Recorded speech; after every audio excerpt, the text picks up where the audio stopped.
Où ils sont passés? Il n'y en a plus? Pas forcément. Pardon? Vous cherchez ça? Oui, alors il m'en faut juste une. Tu prends une. Mais une, en fait, sur le mien.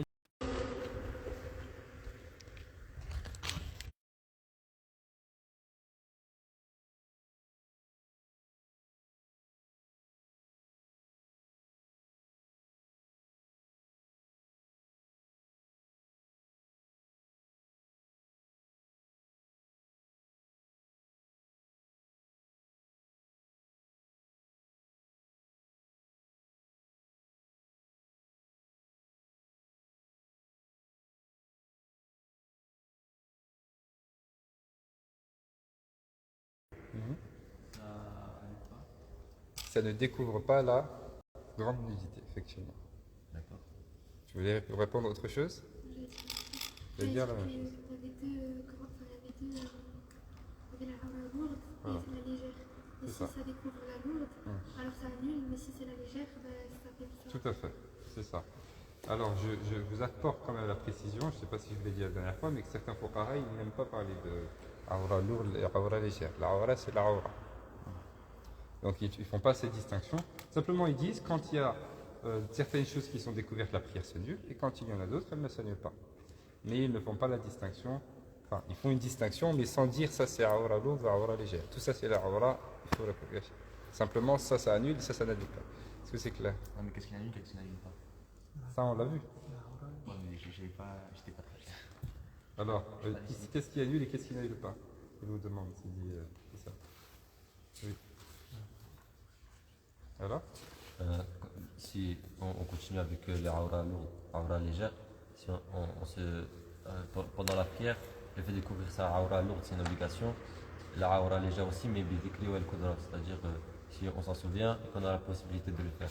Donc, si par manque de temps ou par oubli, par manque de moyens de se couvrir la aura légère, on ne peut pas le faire, alors la prière elle reste quand même valide, même si on l'a fait sans se couvrir, par exemple sans voile pour la femme. Tout à fait. Comme ça. Et alors, comment est-ce qu'on délimite la aura courte et légère? Pour la femme, Oui. pour la femme c'est de la poitrine jusqu'au genou. Et là, c'est la aura lourde. Oui. Et ce qui est au-dessus et en dessous, du coup, c'est la aura légère. D'accord. Et pour l'homme? Et pour l'homme, la aura lourde, c'est uniquement les parties intimes. Et tout le reste, c'est la aura légère. D'accord. Enfin, la aura légère entre les genoux et le nombril non inclus. D'accord. C'est ça, effectivement. Est-ce que ça répond à ta question, Sidi Fessal? Oui. Ça répond à ta question? Les photocopies sont pas arrivées encore? Bismillah. En attendant, on relit le document.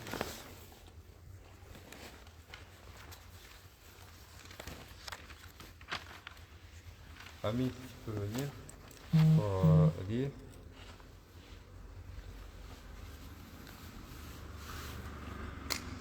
S'il te plaît.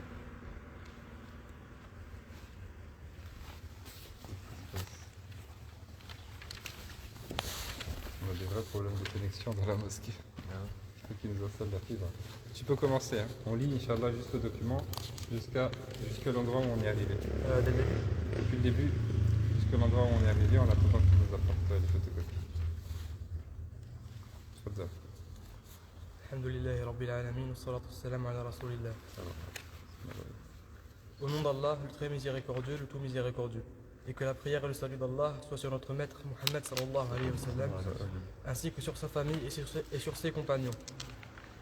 Le cheikh, imam, savant sans pareil, Sidi Abdul Qadir al-Fasi, ibn Sidi Ali, ibn Sidi Youssouf al-Fasi, qu'Allah nous fasse profiter d'eux, a dit: la louange appartient à Allah comme elle doit l'être, et que la prière d'Allah soit sur notre maître Muhammad sallallahu alayhi wa sallam, son prophète et serviteur.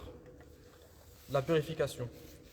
La purification des impuretés sur le vêtement, le corps et l'endroit, ainsi que la petite et la grande purification, ne sont valides qu'avec l'eau pure dont la couleur, le goût et l'odeur n'ont pas été altérés, et qui est restée à son état originel. Si elle est altérée par une impureté, elle perd son caractère pur et ne peut plus être utilisée pour quoi que ce soit. En revanche, si elle est altérée par une chose pure, elle peut être utilisée pour les tâches du quotidien, mais pas pour les adorations, sauf s'il s'agit d'une chose qui la constitue comme l'ocre, la terre et le sable. Les obligations de l'ablution sont 7 éléments. 1. Émettre l'intention. 2. La friction. 3. L'instantanéité, c'est-à-dire ne pas se relâcher et ne pas laisser un long instant entre les lavages des membres. 4. Le lavage du visage. 5. Le lavage des 2 mains jusqu'au coude. 6. L'essuyage de la tête. 7. Le lavage des 2 pieds jusqu'aux chevilles. Ces sunan sont 8 éléments. 1. Le lavage des mains jusqu'au poignet au début de l'ablution. 2. Le gargarisme. Rincer la bouche en faisant circuler l'eau de la joue droite à la gauche. 3. L'inspiration avec l'eau dans le nez. 4. L'expiration avec l'eau dans le nez. 5. Le retour de l'essuyage de la tête. 6. L'essuyage des oreilles en extérieur et en intérieur. 7. Renouveler l'eau pour l'essuyage des 2 oreilles. 8. L'accomplissement de ses obligations dans leur ordre. Ces actes méritoires sont 11 éléments. 1. Être dans un endroit pur. 2. Utiliser peu d'eau. 3. Le fait de commencer par le lavage des membres de droite avant ceux de gauche.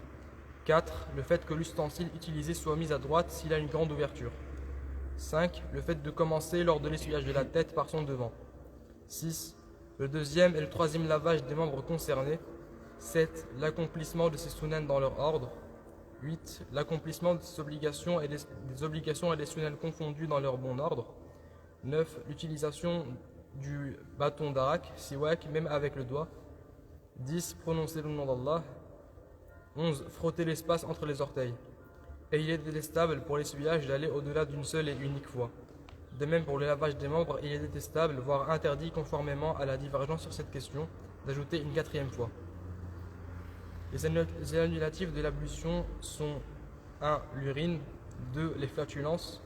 3. L'incontinence si son interruption est supérieure à sa venue, c'est-à-dire si elle est rare. 4. Les selles. 5. Le sommeil profond. 6. Le liquide post-urinaire, il s'agit d'un liquide épais qui sort après l'urine. 7. Le liquide prostatique ou préséminal, c'est celui qui sort lors des préliminaires ou de la pensée érotique. 8. L'ivresse. 9. La perte de la raison par la folie ou autre.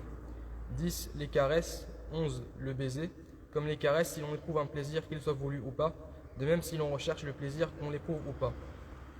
12. Le toucher de la verge. 13. Le doute sur l'état d'impureté. 14. L'apostasie. Les obligations du bain rituel. 1. Émettre l'intention. 2. L'instantanéité.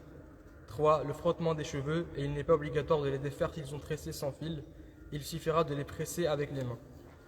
4. La friction, même après avoir versé l'eau avec les mains, un chiffon ou à l'aide d'une autre personne. Si tout cela est impossible, alors elle ne l'incombe plus. Ces sunan sont 1. Le lavage des mains au début. 2. Le gargarisme. 3. L'inspiration avec de l'eau dans le nez. 4. L'essuyage du conduit auditif. Il s'agit du trou dans l'oreille. Et ces actes méritoires sont 1. Prononcer le nom d'Allah. 2. Le fait de commencer par laver les impuretés. 3. Le triplement du lavage de la tête. 4. Le fait de devancer le lavage des membres de l'ablution aux autres membres. 5. Utiliser peu d'eau. 6. Le fait de devancer le lavage du haut du corps à son bas. 7. Le fait de devancer le lavage du côté droit du corps à son côté gauche. Et il est obligatoire d'inspecter les endroits dissimulés comme les aisselles, le nombril, le pli interfessier, le dessous des genoux, le bas des jambes et le haut des cuisses suivant le ventre. La personne commence par laver sa partie intime puis évite après cela, pendant son lavage, de la toucher avec la paume de sa main, ses doigts ou leur côté, auquel cas la petite ablution s'annulera et il faudra donc la refaire. Si elle trouve sur son vêtement une goutte et doute qu'elle soit du sperme ou autre, il lui est obligatoire de faire le bain rituel, puis de refaire les prières effectuées depuis son dernier sommeil. J'avais demandé de changer le terme par liquide séminal. Ensuite, Si elle trouve sur son vêtement... Le bain rituel est obligatoire lors de l'interruption du sang, des menstrues et des lochis, lors de la disparition du gland qui est la tête de la verge dans la vulve, même s'il n'y a pas d'éjaculation, ainsi que lors de la sortie du liquide pendant le sommeil ou l'éveil de l'homme ou de la femme. entre guillemets, du liquide séminal. La personne qui a eu une pollution nocturne et pour laquelle aucun liquide n'est sorti n'a pas de bain rituel à faire. L'ablution sèche. Le prieur peut faire l'ablution sèche dans le cas d'absence d'eau, d'absence d'outils avec lequel prendre l'eau, de crainte s'il touche l'eau qu'une maladie ne le touche, s'accentue ou qu'il ne tarde à guérir. Il ne peut prier avec une ablution sèche qu'une seule prière obligatoire et doit la refaire pour pouvoir en prier une autre. Il lui est autorisé de prier avec l'ablution sèche effectuée par une prière obligatoire, la prière mortuaire ainsi que l'ensemble des autres sunan et prières surérogatoires.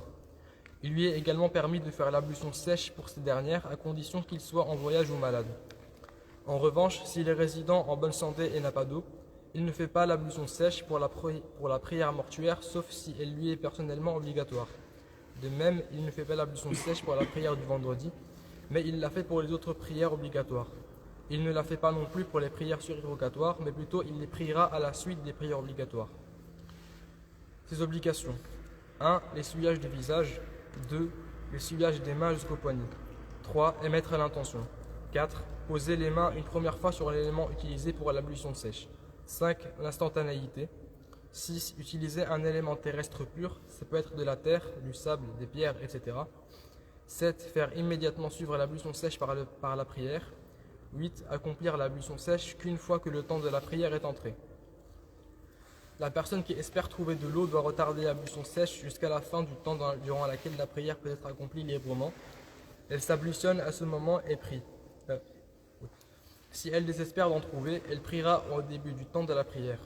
La personne qui ignore ou doute d'en trouver retardera l'ablution sèche jusqu'au milieu de ce temps et priera. C'est sunan. 1. L'essuyage des mains jusqu'au coude. 2. Renouveler la pose des mains sur l'élément utilisé pour l'ablution sèche. 3. L'accomplissement de l'ablution sèche dans son ordre. Ces actes méritoires. 1. Prononcer le nom d'Allah. 2.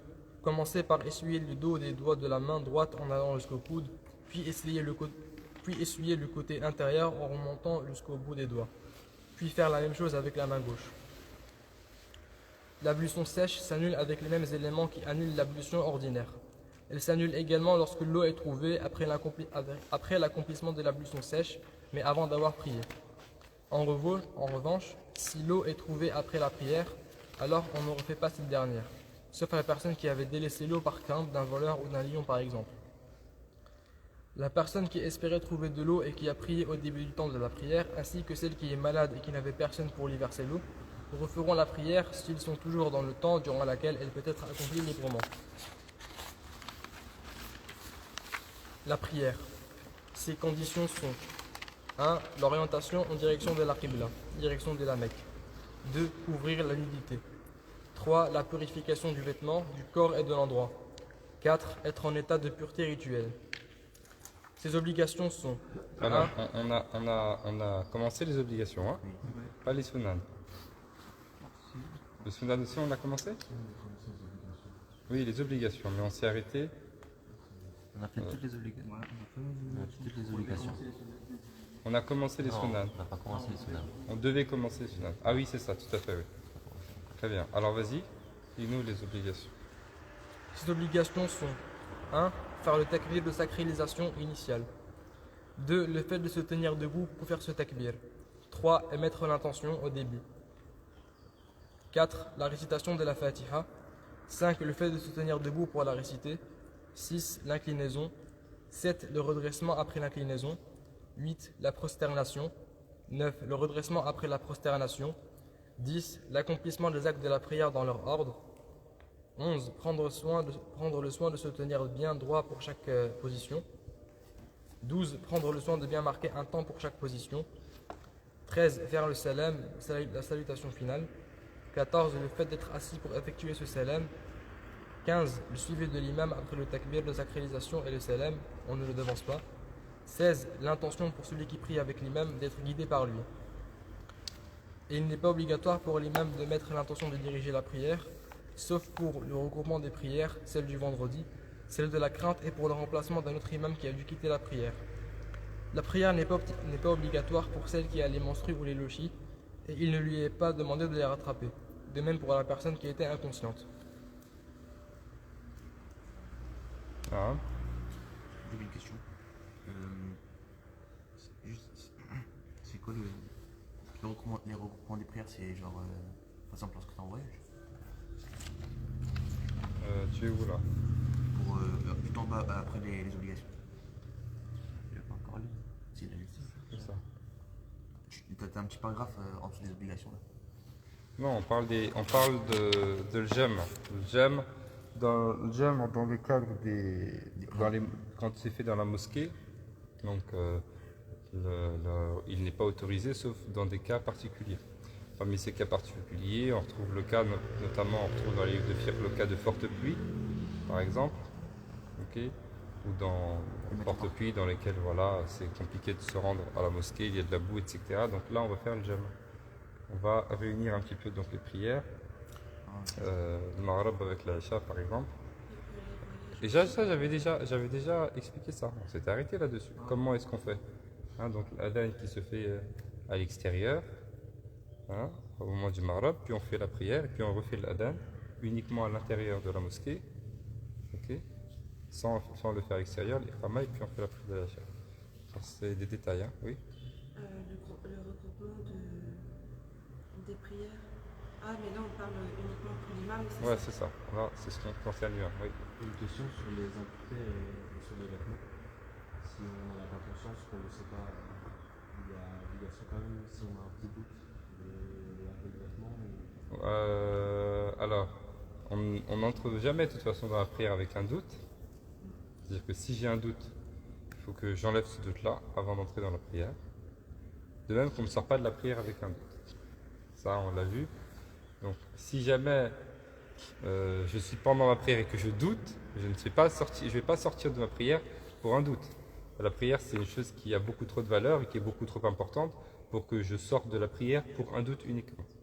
Mais de même que je ne rentre pas dans la prière avec un doute. Si je ne suis pas encore dans la prière c'est trop important pour que je puisse m'engager dans la prière, dans une chose aussi importante, avec un doute.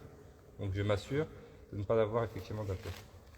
Si je sais que j'ai une impureté, et consciemment j'entre dans la prière, ou je continue la prière alors que je sais, j'ai la certitude que j'ai une impureté, ma prière effectivement est impactée dans sa validité. La prière n'est pas valide. Okay. Alors, on s'est arrêté, donc, la dernière chose qu'on a vue, ce sont les obligations. Donc, je rappelle que les obligations, on ne peut pas les rattraper, les obligations de la prière, on ne peut pas les rattraper, comme on l'a déjà vu, donc avec uniquement ce qu'on appelle comment sujoud sahou. Hein? Sujoud sahou, on a vu, ce sont pour les sunan.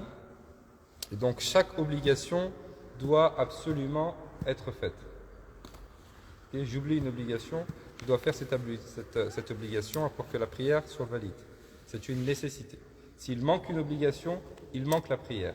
S'il manque une obligation, il manque la prière. Okay.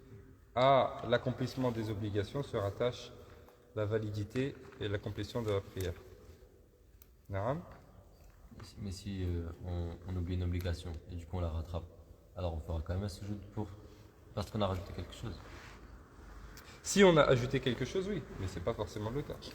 Enfin, si on a par exemple oublié dans une rak'at de faire la fatiha, alors on a rajouté comme si on a rajouté une rak'at. On ajoute une rak'at, effectivement. Là, on va faire effectivement une prosternation pour un ajout. Bon, c'est pas le sujet maintenant. Pour un ajout, oui. Mais ça, on va le voir un petit peu dans les détails dans Afdali, on a commencé déjà à le voir. Naam. Si par exemple on doute qu'on en a fait, quand on a déjà fait 4 rak'at, comment Toujours le moins. On doute qu'on a fait 4 rak'at. Oui, ça aussi, je crois qu'on l'a évoqué. Hein. Donc, quand j'ai un doute dans la prière, je vais toujours, en ce qui concerne l'obligation, je vais toujours choisir le nombre qui est moindre, voilà, qui est inférieur. Toujours. Et après, dans tous les cas, je ferai une prosternation. Ok, mais je ferai ma prosternation. Non, justement, je ferai ma prosternation après le salam. Parce que dans tous les cas, voilà. Parce qu'il y a l'irtimal. Si j'ai un doute, je fais après la prière. C'est-à-dire que dans tous les cas, si au final j'en avais pas besoin, bon bah c'est fait à l'extérieur de la prière, et si j'en avais besoin, j'ai fait ma prosternation. C'est clair? Alors, Yannis, il s'est perdu ou quoi? Je vais demander juste. Oui, vous pouvez faire, parce qu'il y a du bruit. Je vais demander juste de faire la photocopie. C'est pas grave. Tu vas voir dans quel trou il est tombé.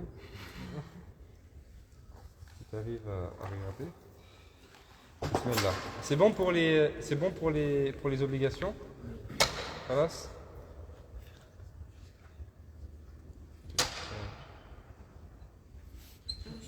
On va avancer. Oui.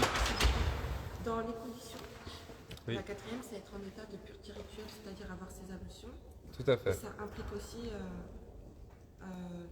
le nettoyage après qu'on soit allé aux toilettes aussi.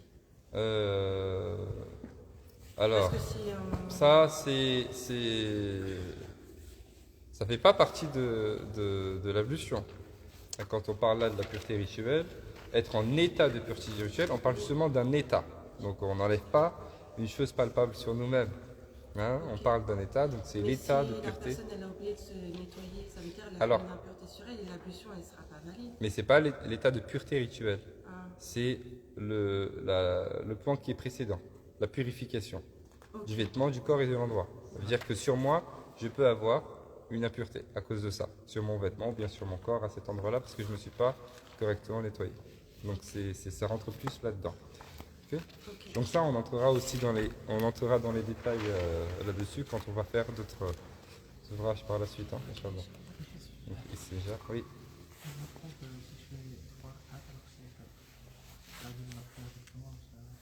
Mais dès que je m'en souviens, il faut que je la fasse, il faut que je refasse ma prière. On a parlé de ça dans l'Afdali, hein, on a dit, donc si je m'en souviens que j'ai oublié une chose obligatoire, j'ai oublié une rakaat dans ma prière, je m'en souviens après un court instant, qu'est-ce que je fais?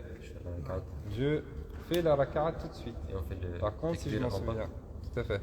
Et si je m'en souviens après un long moment, qu'est-ce que je vais faire? Il faut que je refasse ma prière. Si je me souviens pas, c'est pas mal.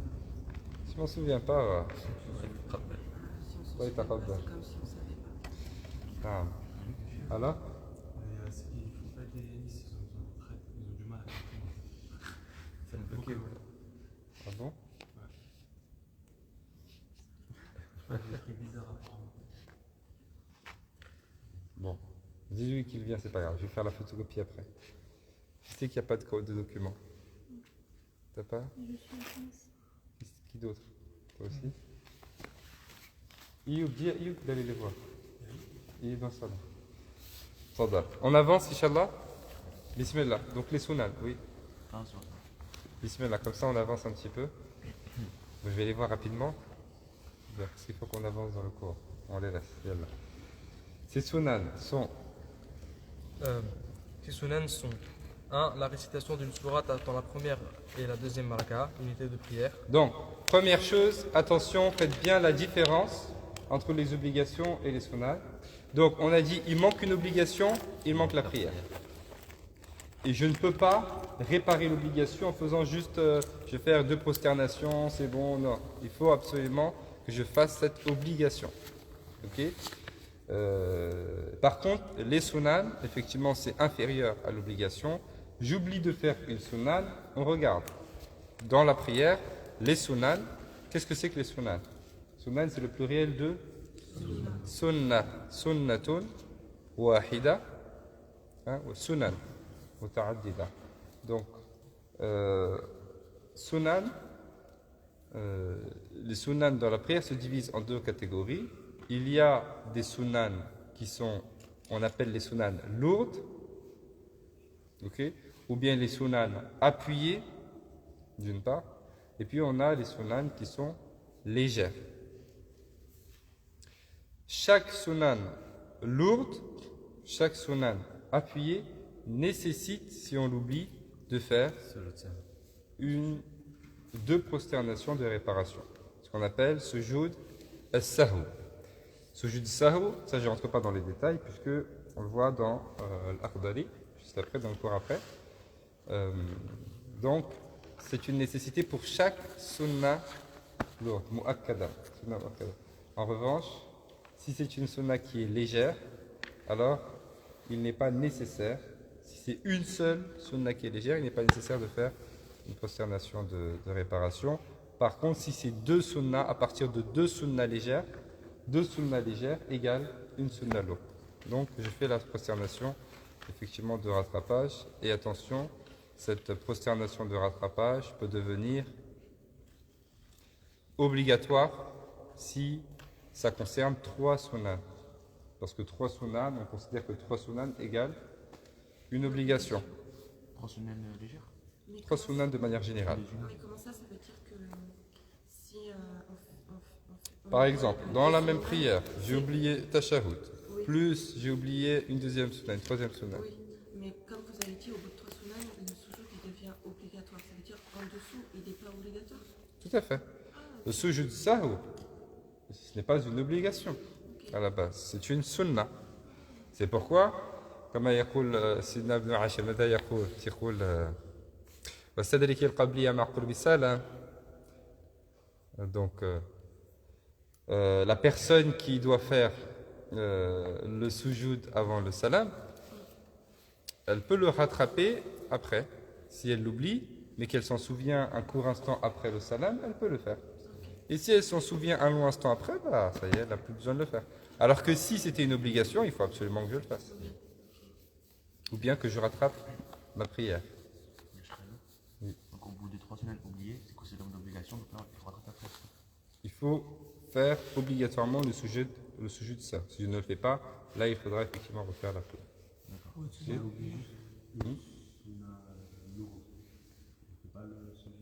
Si justement, une sunna lourde nécessite effectivement de faire la prosternation.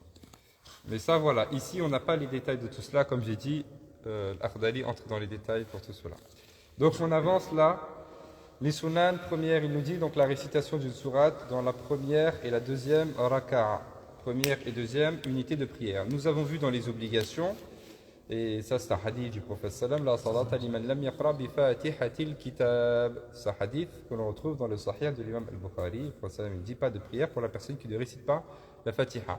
Pas de prière donc pour la personne qui ne récite pas la fatiha parce qu'on pourrait comprendre dans la prière, au moins une fois dans la prière, et on peut comprendre dans chaque raka'a de la prière. Donc pas de prière pour la personne qui n'a pas récité la fatiha dans chaque raka'a de la prière. Dans chaque unité de prière de la prière. C'est clair? Et la fatiha, donc, réciter la fatiha, ça implique donc de réciter la totalité de la fatiha du début jusqu'à la fin, sans oublier sans mettre de côté aucun verset. Donc, il est nécessaire de réciter la fatiha dans chaque unité de prière de manière obligatoire. Ça, c'est une obligation. On l'a vu dans les obligations. Maintenant, on est dans les sunan. Qu'est-ce qu'il nous dit? Il est sunan de réciter une sourate dans la première et la deuxième raka'a, dans la première et la deuxième unité de prière, pas dans la troisième, pas dans la quatrième. Attention, souvent dans les livres, les fuqaha vous allez voir qu'ils vont dire qira'at surah, donc on parle d'une sourate, mais au fait, il faut comprendre par là réciter une partie du Coran.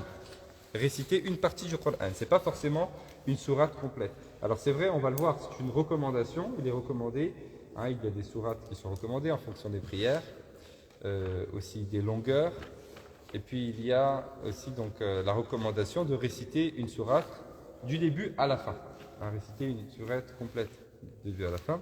Mais là, voilà, ce qui m'est demandé dans la sunna, et ce qui me permet de m'acquitter de cette sunna, c'est le fait de réciter une partie du Coran. Ça peut être même, c'est une partie du Coran qui a un sens. Donc ça peut être juste même une partie d'un verset. Si c'est une partie d'un verset qui a un sens. Certains vont dire au moins 3 versets. D'autres vont vous dire même une partie d'un verset si donc il y a un sens. C'est clair? C'est ce qu'il m'est demandé. C'est ce qu'il m'est demandé.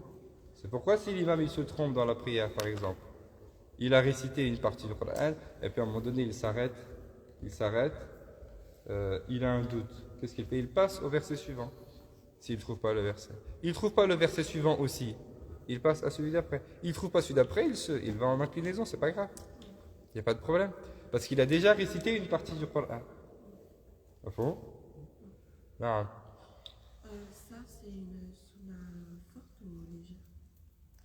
Le fait de réciter une partie du Coran, ça fait partie des sunnas lourdes. Qira'at surah, effectivement. Sinani, Shinani, comme on va le voir après dans Ibn Ashir.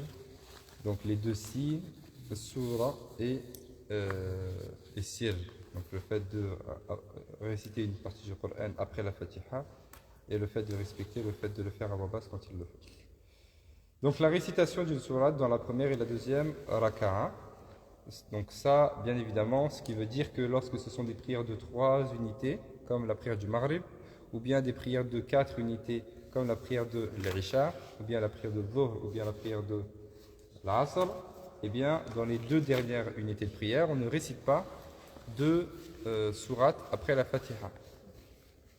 Est-ce que la personne qui, par erreur, récite une sourate après la Fatiha dans une unité, dans une prière de 4 unités, de 3 unités, est-ce qu'elle a fait une faute? Est-ce qu'elle doit rattraper sa prière? On le verra dans l'Akhdari, ou bien on l'a déjà vu? On l'a déjà vu, alors c'est quoi la réponse? Non, elle n'a pas besoin de faire de sujoud sahw. Ensuite, deuxièmement,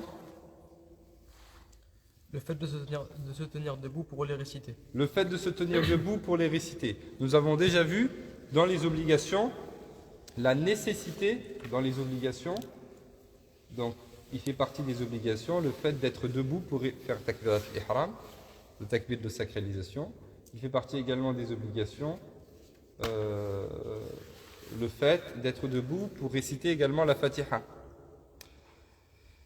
Takbir al-ihram, c'est une obligation, réciter la Fatiha, c'est une obligation. Ici, réciter une partie du Coran après la Fatiha, c'est une sunna, et le fait d'être debout pour faire cette sunna est également une sunna. Et on a déjà également parlé des postures dans la prière, donc ça c'est bien évidemment pour la personne qui en a la capacité. Donc la personne qui a la capacité d'être debout sans appui doit être debout sans appui, sinon être debout avec un appui, sinon assis sans appui, sinon assis avec un appui, sinon allongé sur le côté droit, ou bien sur le côté gauche, ou bien sur le dos. Et puis on peut ajouter sur le ventre.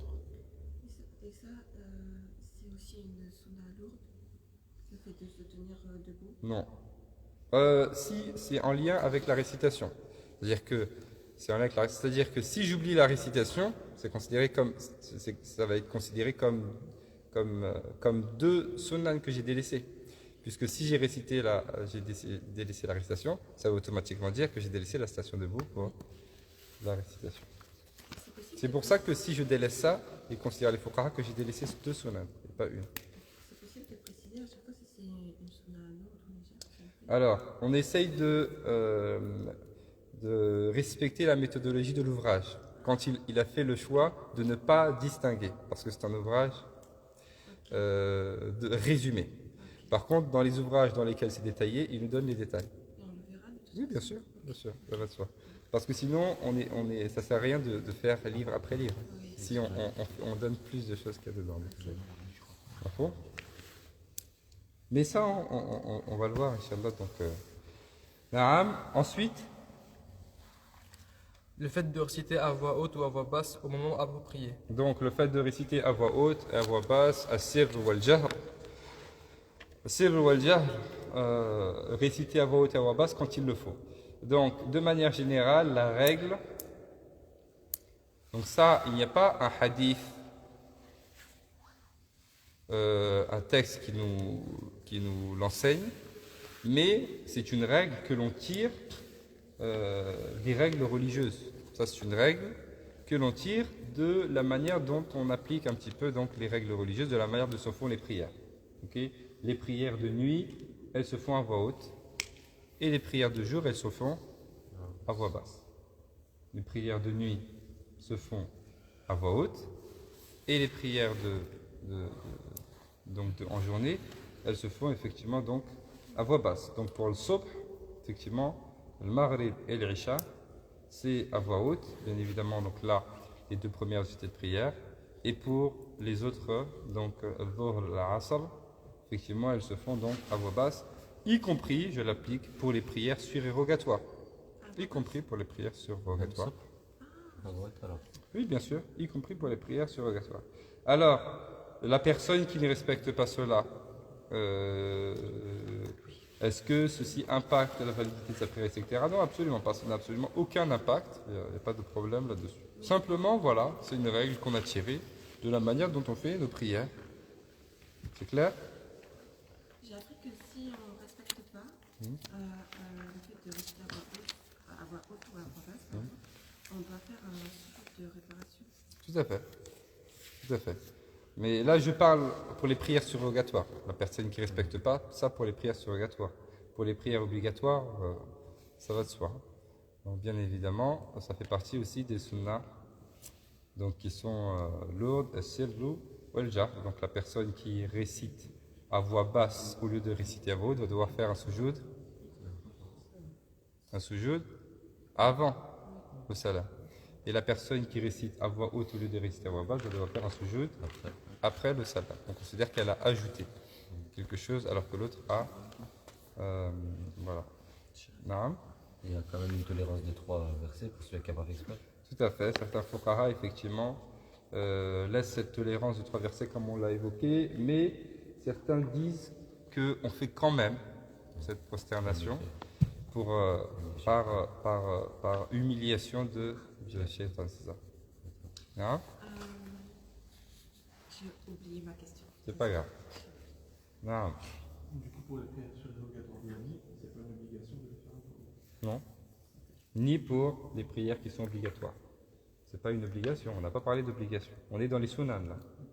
Mais il faut le réparer en faisant une prosternation, donc de rattrapage, qui elle-même n'est pas une obligation, c'est une sunna. Mais pas pour les surrogatoires, c'est pour les... Oui, que pour les prières obligatoires, effectivement. Même pour la... Non, pas pour les prières surrogatoires, effectivement. Non. Je me souviens de la question. Du coup, pour la prière de Fajr, il faut la faire aussi à voix basse, même si... Effectivement, c'est la limite. Ah. On poursuit.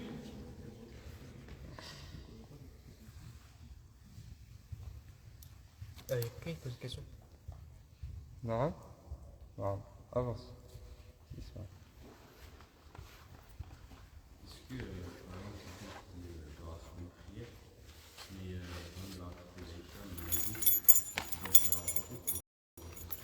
Les prières se rattrapent toujours de la manière dont elles devaient être faites en leur temps, en leur moment. Donc si j'ai la prière de l'Isha à faire à voix haute, mais je suis au moment de Dhuhr, mais je dois rattraper l'Isha, je fais l'Isha comme il doit être fait en son temps, donc à voix haute. Ça ne change pas. La prière doit toujours être rattrapée donc de la manière dont elle devait être faite en son temps. Pourquoi? Hein? Ça, c'est la photocopie, elle a fait la photo. Ça vu? Une cheveux? Hein? Ah, une cheveux. Il manque certaines pages. Non.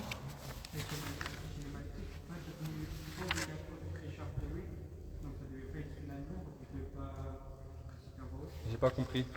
Le charpé, lui, Oui. c'est pas obligatoire chez Maliki? Non, ce n'est pas une obligation. L'avis majoritaire, hein. L'avis majoritaire, c'est qu'il ne fait pas partie des obligations, il fait partie des sunnan très recommandés, mu'akkada. Hein. Ça, c'est l'avis qui est retenu. Voilà.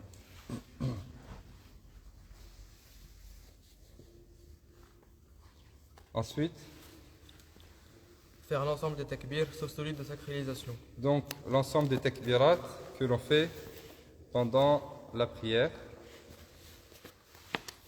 Ça vient de ça. Ah, vous avez réussi à faire alors? Ouais, mais il les a peur. D'accord. Donc, l'ensemble des takbirs de la prière font partie également des sunan. Donc tous les takbirs, Allahu Akbar, tous les takbirs de la prière, sauf lequel? Bien évidemment, sauf le takbir de sacralisation, c'est-à-dire le takbir d'entrée dans la prière, qui est une obligation et qui n'est pas une sunan. Donc il est obligatoire effectivement donc, de le faire. Pareil, donc le takbir, Sami Allahu liman hamida, on va le voir par la suite, donc ça a le même jugement un petit peu. Ensuite, après le takbir, qu'est-ce qu'on a?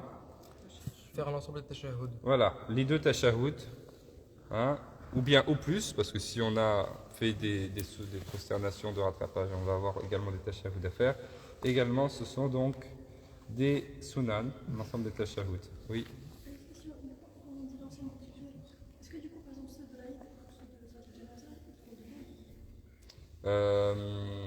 Tu parles de l'Eid, tu parles pas des takbirat qu'ils font avant la prière, au moment de la prière. Oui, tout à fait. Tout à fait, ils font partie des sunnah, également. Ceux qui sont faits pendant l'Eid. Ceux qui sont faits à plusieurs reprises avant la prière, donc les 7 avant et les 5 quand on se relève de la prosternation aussi. Bon. Dis-lui après. Dis-lui, j'ai dit il y a quoi. D'abord, ensuite, c'est bon? On avance, 9. La première assise ainsi que la deuxième, mais en excluant le moment durant lequel on fait le salam, car l'assise à cet instant est obligatoire. Donc, on parle là de l'assise, bien évidemment du tashahhud.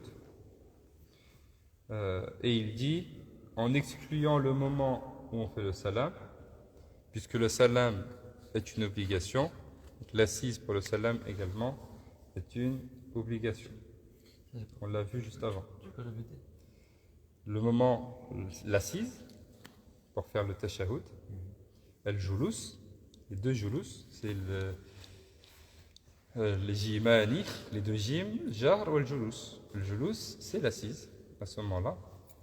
Donc l'assise est une sunna. Toute cette assise est une sunna, sauf l'instant, le moment où je suis assis, au moment où je fais le salam. Pourquoi? Parce que là, ça devient une obligation. C'est pas parce que le salam est une obligation. Ensuite, page 6, c'est sunnah. Du coup, entre les deux prosternations, l'assise elle est obligatoire, l'assise de tashahhud elle n'est pas obligatoire, sauf le moment où on dit assalamu alaykum. C'est ça. En fait, quand on se relève du sujoud et après on fait une sorte de petite pause en étant dans la position de julus, est-ce qu'on doit faire après un sujoud ba'd? Tu parles avant de se mettre debout? Oui. Non, ça ne nécessite pas de faire un sujoud ba'di. Mais ça, c'est ce qu'on appelle le jalsat istiraha. Et dans d'autres madhab, effectivement, c'est appliqué. Dans le rythme maliki, ce n'est pas appliqué. C'est-à-dire que le prophète Sallam, il a fait cela à certains moments, lorsqu'il c'était une nécessité. Donc la personne, effectivement, qui a besoin de se reposer, comme le nom l'indique, jalsat istiraha, de repos, assise de repos, elle peut le faire. Mais c'est khilaf al-awla, donc c'est faire le contraire de ce qui est mieux à faire. C'est clair? Donc quand on se relève de la prosternation, on se remet directement debout sans s'asseoir. On a déjà vu comment on doit faire, donc en s'appuyant sur les mains. Et les mains qui sont la dernière chose qui quitte le sol. Hein? Est-ce que, parce que dans le rythme malikite, je pense que c'est interdit de prendre une intention différente de celle de l'imam. Mais est-ce que dans votre madhab, Pardon? le fait de prendre une autre intention que celle de l'imam pendant la prière? Et, par exemple, l'imam il fait des prières obligatoires et moi je fais une sunna. Et je viens, je m'arrête derrière lui, j'ai autre intention que celle de l'imam. Ça c'est possible, non? On peut? Oui, ça c'est plutôt l'inverse. À l'inverse, c'est autorisé? Non, c'est l'inverse qui est interdit. Le fait que comme on a eu l'exemple par exemple pendant le mois du Ramadan, des personnes qui viennent faire les richas, et l'imam il est en train de faire tarawih. Par exemple, l'imam est en train de faire la prière de tarawih, et la personne arrive et rentre avec l'imam avec l'intention de les richas. Donc la personne a une intention qui est, comment dire, qui n'est pas la même que celle de l'imam. L'imam il fait quelque chose de surrogatoire, mais je fais. Par contre, on a au contraire la recommandation. Par exemple, si j'ai fait la prière obligatoire j'ai fait ma prière obligatoire seul, mais je sais que je peux avoir cette prière obligatoire dans la mosquée, mais je l'ai déjà fait. Il m'a recommandé d'aller même dans la mosquée pour la refaire, c'est pas grave. Et ok, je fais l'intention de la faire, et je l'ai fait 2 fois, et je laisse à Allah le choix de choisir la meilleure d'entre elles. Là, ça ne posera pas de problème. C'est clair? Là, on avance, Inch'Allah. Oui. Du coup, à ce moment-là, on va faire l'intention que ce soit une prière obligatoire Je mets l'intention de refaire cette prière. Après, le choix, je ne choisis pas moi, je laisse Allah choisir. Je laisse la chose à Allah. Mais c'est cher, cette intention-là. Est-ce que dans votre madhab, c'est autorisé à le faire comme ça? Je ne sais pas. Allahu A'la. Je ne connais pas les madhahib. Je ne connais pas le jugement de cela dans les autres madhahib. On poursuit. 10. Prononcer la formule Sami Allahu liman hamidah, et cela pour l'imam et la personne qui prie seule uniquement. Voilà. Donc, Sami Allahu liman hamida, Donc ça a le même jugement que le takbir. Dire Sami Allahu liman hamida, ça a le même jugement que le fait de dire Allahu Akbar. Donc si je l'oublie une fois, c'est comme si j'ai oublié de dire Allahu Akbar. Bien évidemment, comme on l'a déjà dit, donc dire Sami Allahu liman hamida, c'est uniquement pour la personne qui prie en tant que imam et pour la personne qui prie seule. Qui c'est qui dit Sami Allahu liman hamida? Uniquement la personne qui prie en tant qu'imam et la personne qui prie seule. Comment on appelle la personne qui prie seule? Al-Fadh.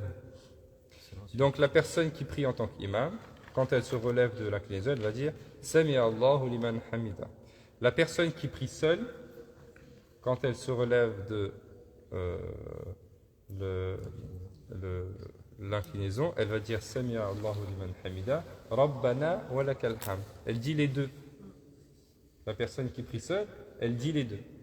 Par contre, la personne qui prie derrière l'imam, elle va dire uniquement Rabbana wa lakal hamd. L'imam va dire Sami Allahu liman hamida, et la personne qui prie derrière l'imam ne dit pas Sami Allahu liman hamida, elle va dire uniquement Rabbana wa lakal hamd. Ensuite, oui. C'est méritoire de dire après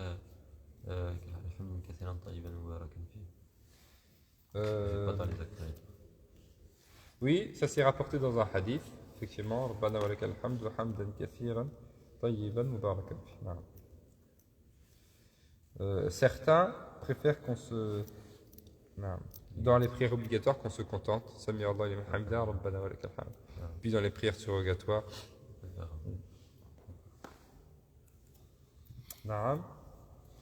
ensuite 11. Prononcer l'iqama, second appel à la prière. Voilà.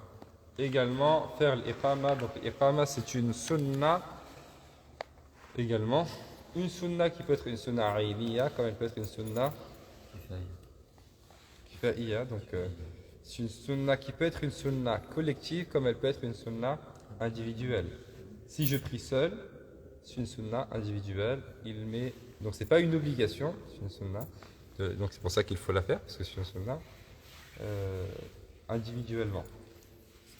Homme ou femme.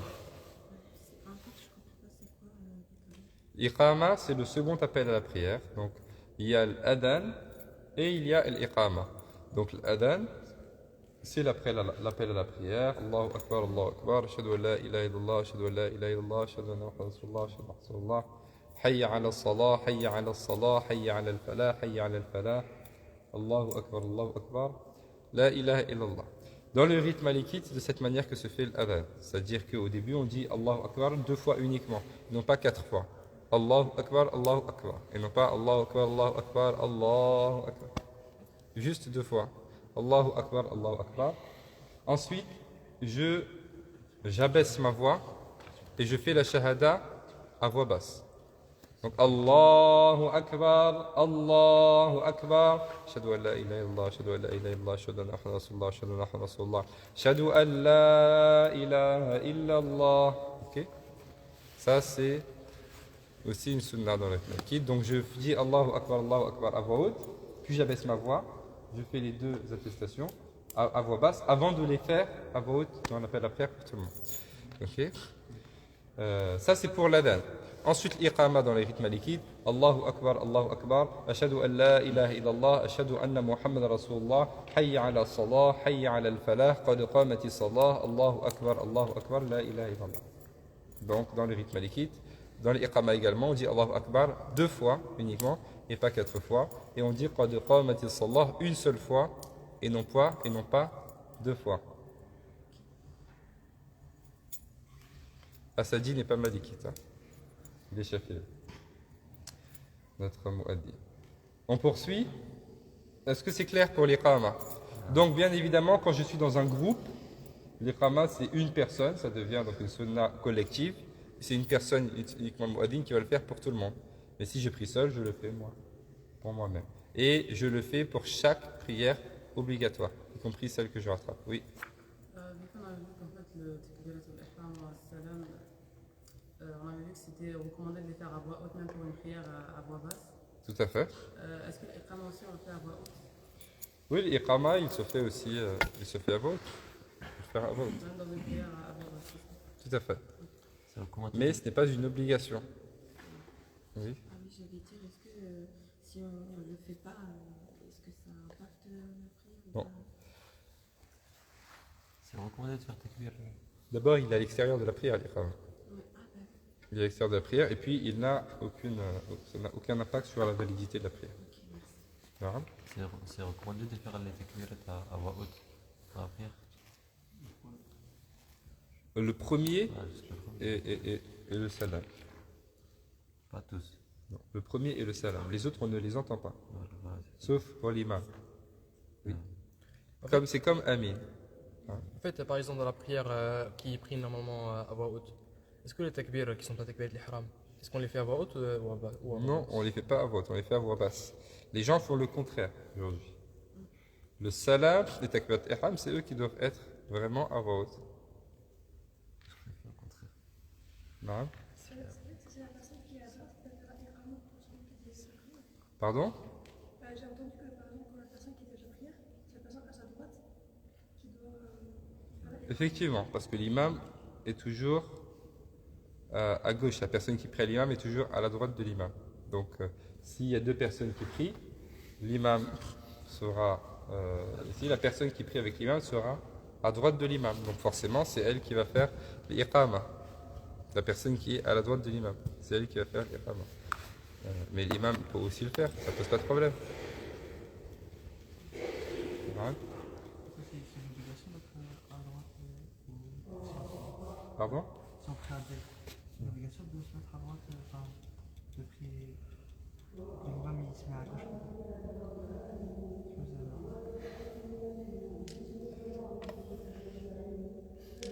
Ah. Donc tu disais, donc si il est à droite, c'est une obligation. Non, donc ça c'est pas. Non, ça n'a pas aucun impact sur la validité de la prière. C'est pas une obligation, c'est le fait que l'endroit où on se met, comme le fait de ne pas se mettre devant l'imam, etc. Donc ça n'invalide pas la prière. C'est à partir de combien de personnes qu'on va séparer le groupe de l'imam? J'entends pas. C'est à partir de combien de personnes qu'on va séparer le groupe de l'imam? 3. Trois ensemble? 3, c'est ça. Ça veut dire que les deux sont derrière l'imam. On poursuit. 12, la prosternation sur l'extrémité des pieds, 13 sur les genoux et 14 sur les mains. Voilà. Donc, la prosternation, effectivement, elle se fait sur les extrémités des pieds, l'extrémité des genoux et l'extrémité également des mains. C'est 3 différents. 12, 13, 14. Non, ici, il les a un petit peu donc dispatchés. Et on a déjà parlé du fait, donc le minimum, c'est sur au moins une partie du front au minimum. Donc quand je me prosterne, il y a mon front qui touche le sol, mon front, mon nez, mes deux mains, mes deux genoux et mes deux pieds. Je me dis si il y a quelque chose qui recouvre. Il ne faut pas que ça soit hyper fine. Voilà, il ne faut pas qu'il y ait une chose qui soit trop épaisse, effectivement, qui m'empêche effectivement donc de me prosterner sur mon front. Est-ce qu'il y a un ordre d'idée ou... Oui, je me souviens plus, mais c'est mentionné, donc je me souviens plus, mais ça, on va le voir. Hein.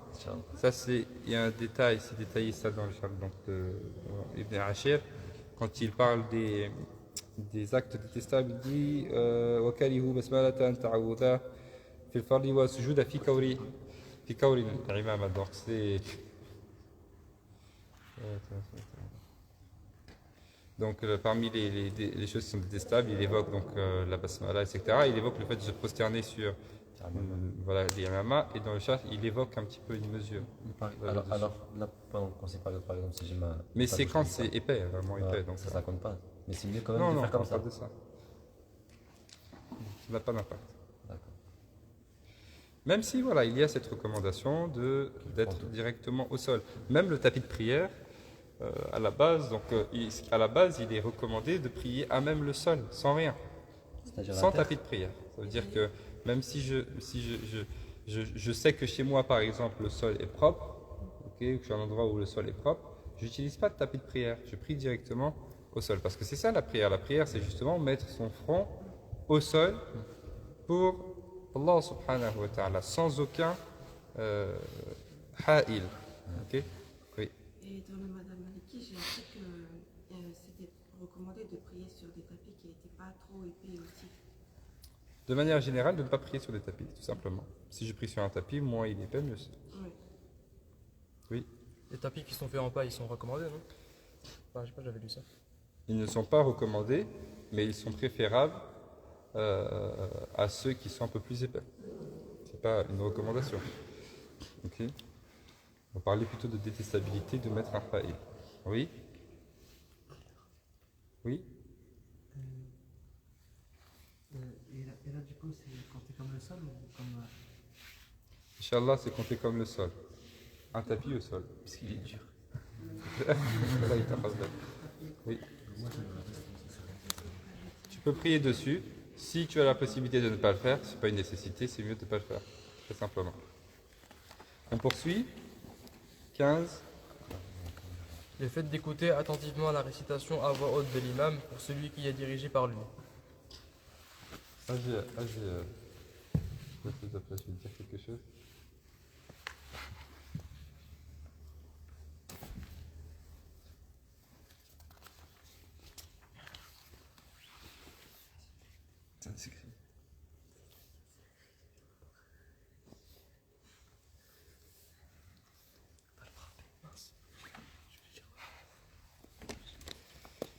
Donc 15, le fait d'écouter attentivement la récitation à voix haute de l'imam pour celui qui est dirigé par lui. Allah subhanahu wa ta'ala dit dans le Coran, et lorsque le Coran est récité, وَإِذَا قُرِئَ الْقُرْآنُ فَاسْتَمِعُوا لَهُ وَأَنصِتُوا لَعَلَّكُمْ تُرْحَمُونَ.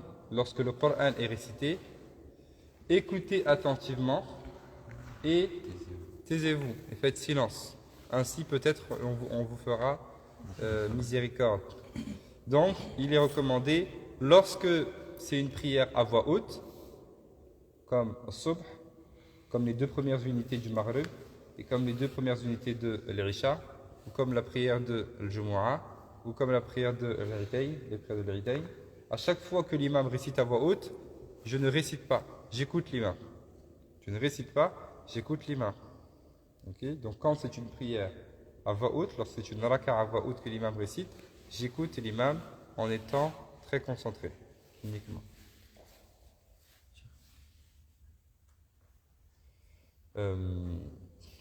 Alors vous allez me dire, mais le hadith qu'on a évoqué tout à l'heure, dans lequel le prophète sallam dit, pas de prière pour la personne qui n'a pas récité la Fatiha, on a dit réciter la Fatiha dans chaque unité de prière.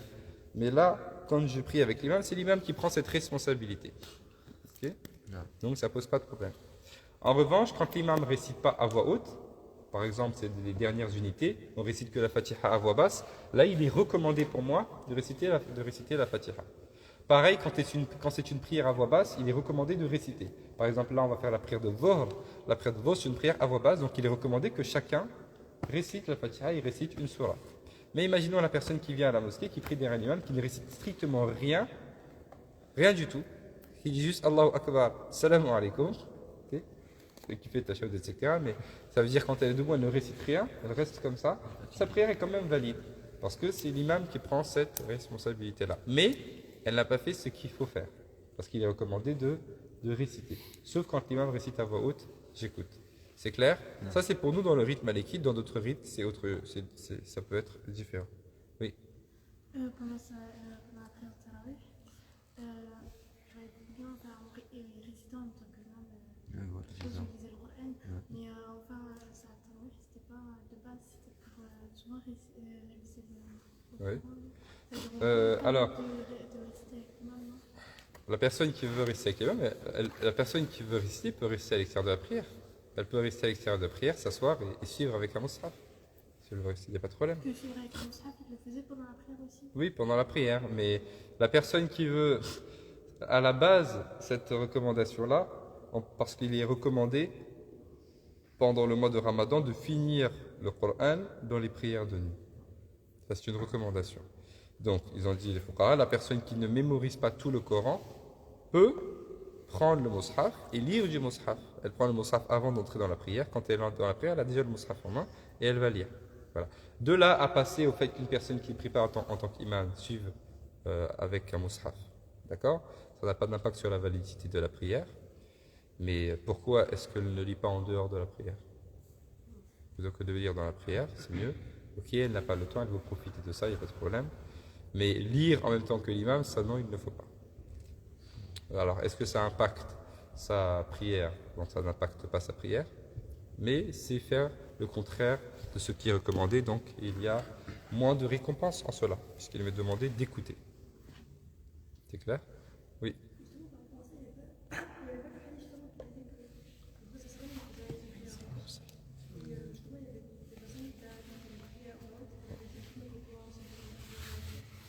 Il dit quoi?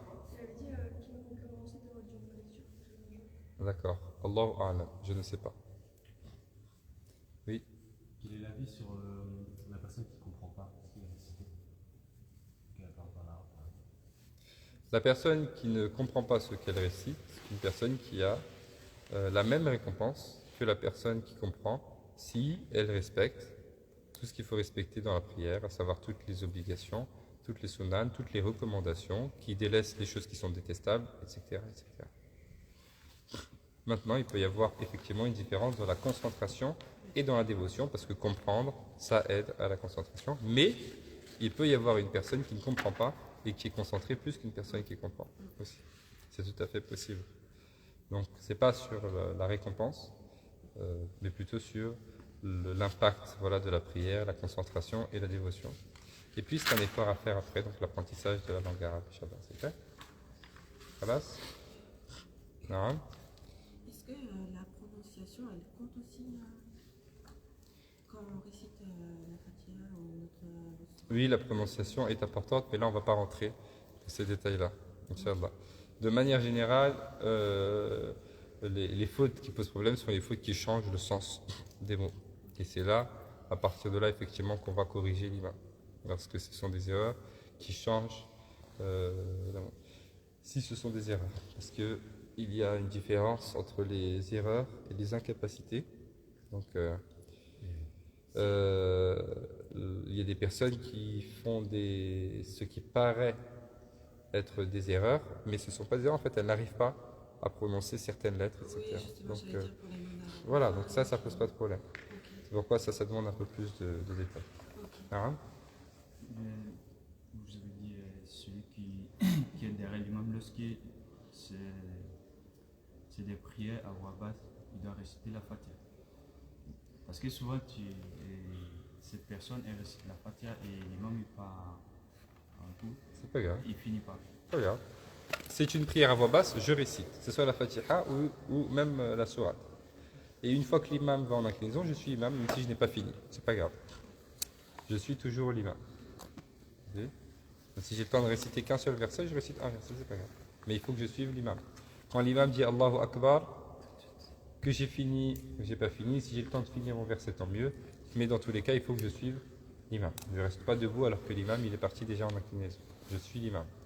L'imam a été mis imam pour être suivi. Sinon il ne serait pas imam. N'est-ce pas? Non. Oui.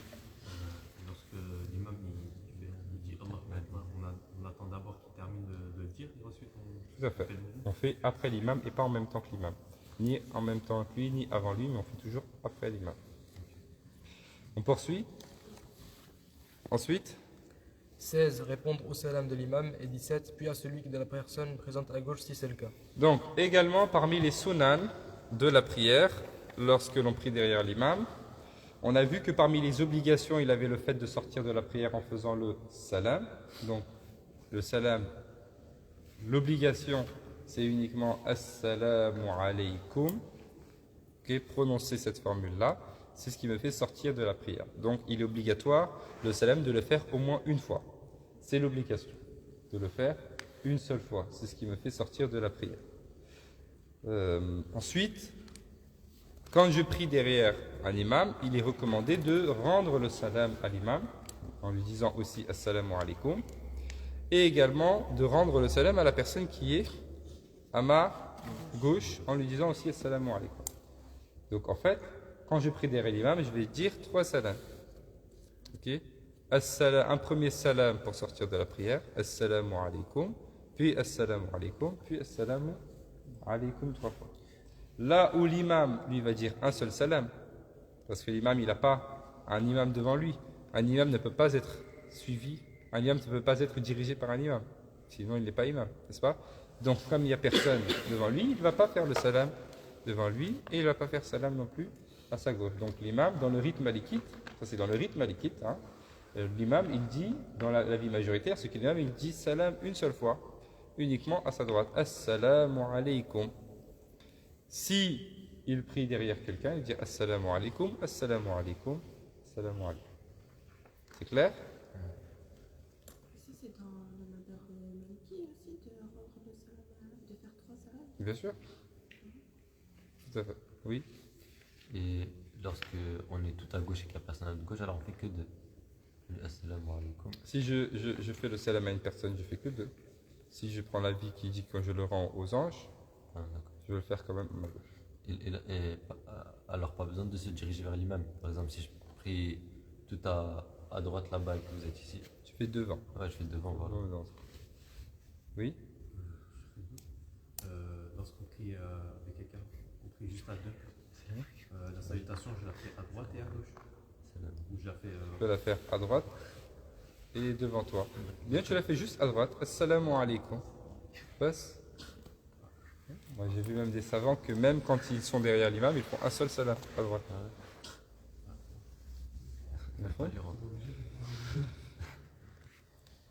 Non, parce que ils sont juste derrière lui en fait. Parce que l'imam il se situe à gauche. On ne salue pas à gauche. Non, à droite. Non, à gauche, oui, c'est ça. À gauche, mais ça dépend où est-ce que tu es. Ben, il faut être juste devant toi. En fait. Okay. Mais ça n'a pas. Ça, c'est des choses qui sont très légères. Il n'y a pas beaucoup d'importance. Hein? Si je prie avec quelqu'un, je prie derrière lui, mais on n'a que 2. Non. Je fais juste assalamu alaikum, assalamu alaikum, ou je fais assalamu alaikum, assalamu alaikum. C'est la question qu'il a posée. Tu peux le faire uniquement à droite. Tu sors de la prière et l'imam effectivement à ta droite. Tu peux le faire sinon à droite aussi et devant toi. Ça veut dire que c'est l'imam qui est devant toi. S'il est à ta droite, donc c'est l'imam. Ou l'imam il est devant. Bientôt je dis 23. C'est à midi maintenant, c'est pas à 30. Ça va changer de toute façon. C'est à midi ou à 11h30? Non, midi, 11h45. Naam, est-ce que c'est clair? C'est clair? C'est clair? Inch'Allah, ça va être clair. Oui. Je demandais si le salam devant c'est juste pour l'imam. On passait le salam à l'imam. C'est ça. C'est ça. Naam. Oui. Tfadda. On poursuit? 18. Prendre le soin de prolonger un peu plus le temps marqué à chaque position, dépasser le temps minimum obligatoire. Donc ça, c'est ziyada fi al-tuma'nina. On a vu parmi les obligations tuma'nina et on a vu l'irtidal, donc le fait de se tenir droit et le fait de marquer un temps à chaque position de la prière. Chaque position de la prière, je dois marquer un temps. Ok? Lorsque je vais en inclinaison, je reste un certain temps. Je me relève de l'inclinaison, je marque un certain temps. Je vais en prosternation, je marque un certain temps. Je me relève de la prosternation, je marque un certain temps. Donc ça, c'est l'obligation. C'est pourquoi, quand on est en inclinaison, on récite 3 fois Subhana Rabbiyal Azim wa bihamdi. 3 fois pour être sûr qu'on a vraiment marqué un temps. Si je le dis une fois, je ne vais pas marquer de temps pratiquement. Ok, Allah Akbar, Subhana Rabbiyal Azim wa bihamdi, Sami Allahu liman hamid. Très bien, ça c'est l'obligation. Maintenant, ajouter un temps supplémentaire au temps obligatoire, ça fait partie des sunnahs. Donc non seulement, ça veut dire que je ne peux pas faire ma prière en fait vraiment rapidement, la prière TGV. Tu vois? Parce que déjà, il est obligatoire de marquer un temps, et en plus il est sunnah de faire plus encore que marquer ce temps-là. Donc la prière, c'est vraiment... Je le fais vraiment avec beaucoup de sérénité en prenant mon temps. Naam. Ensuite. 19. Prononcer le premier salam et celui-ci uniquement à voix haute. Voilà, donc le fait de prononcer le premier salam, effectivement, Assalamu alaykum à voix haute. Lorsque je vais rendre à l'imam et lorsque je vais faire à ma gauche, je n'ai pas besoin de le faire, effectivement, donc à voix haute. Naam. Ce qui est sunna, c'est le fait de le faire à voix haute. Et le fait de le faire à voix haute et le fait de tourner la droite, le fait de le faire à voix haute, c'est sunna. Mais le fait de prononcer le premier salam, c'est obligatoire. C'est une obligation. Dire assalamu alaykum, c'est une obligation.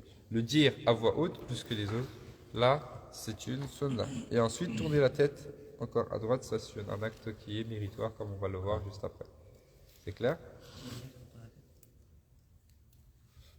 Obligatoire de tourner la tête. Est-ce qu'on l'a vu dans les obligations? Je vais faire ça. On l'a pas vu dans les obligations. Oui. C'est clair? Ensuite, il est déconseillé de regarder au ciel pendant la prière. 20, il y a un hadith dessus. Avec la tête d'âne. La prière sur le prophète. C'est un autre hadith. Oui. On poursuit là. 20. La prière sur le prophète sallallahu alayhi wa sallam lors du deuxième tashahhud, il est également soutenu qu'il s'agit d'un acte méritoire. Donc parmi également les sunnah, donc le fait de faire la prière sur le prophète sallallahu alayhi wa sallam lors du deuxième, effectivement, donc tashahhud, après le deuxième tashahhud. Faire la prière sur le prophète sallallahu. C'est pourquoi je vous ai dit que dans la prière, bien évidemment obligatoire, donc on le fait, même quand c'est une prière de deux unités, et quand c'est une prière de 4 unités, dans tous les cas on les fait, et quand c'est une prière de 2 unités, mais c'est une prière surrogatoire, ce n'est pas forcément la prière sur le prophète sallallahu après le tashahhud. Alors la prière, la personne qui le fait, est-ce qu'elle doit rattraper? Non, pas de problème. Okay. Et de manière générale, on peut s'arrêter au tashahhud et faire le salam pour les prières surrogatoires. Pourquoi là il dit quoi? C'est pour ça là il dit lors du deuxième tashahhud. Okay, dans les prières obligatoires, mais même lors du premier si c'est une prière obligatoire. Voilà. Après la shahada. Ah d'accord. Après la shahada. Ok, merci. Et la meilleure prière sur le prophète, comme on les retrouve dans les hadiths. Toujours, les meilleurs du'a et les meilleurs adhkar, ce sont ceux qu'on retrouve dans le Coran, et ensuite dans la Sunna, et ensuite chez nos savants. Donc, ce qui est appelé Salat Ibrahimiyya, Allahumma salli ala Sayyidina Muhammad wa ala ali Sayyidina Muhammad kama sallaita ala Sayyidina Ibrahim ila akhiri, jusqu'à la fin. Et puis il y en a d'autres prières sur le prophète. Parmi celles qu'on retrouve dans les hadiths, Allahumma salli ala Muhammad wa ala azwaji wa dhurriyyatihi. Okay. Et puis il y en a d'autres. Naram. Est-ce qu'on peut rajouter notre prière sur le prophète? Non, on se contente de ce qui nous a été rapporté. Ça, c'est rapporté dans le hadith de cette manière-là. Par contre, on peut ajouter des doigts après la prière sur le prophète. À ce moment-là. Il y a des doigts spécifiques qui sont rapportés, effectivement, à faire. Et de manière générale, je peux faire des doigts, peu importe. Après le tashahhud, à la fin, avant le salam. Le temps qu'il y a après, c'est-à-dire une fois que j'ai fini, après ce salam, avant que je fasse le salam. Ça, c'est un moment de dua. Continue à bouger. Je peux continuer à bouger.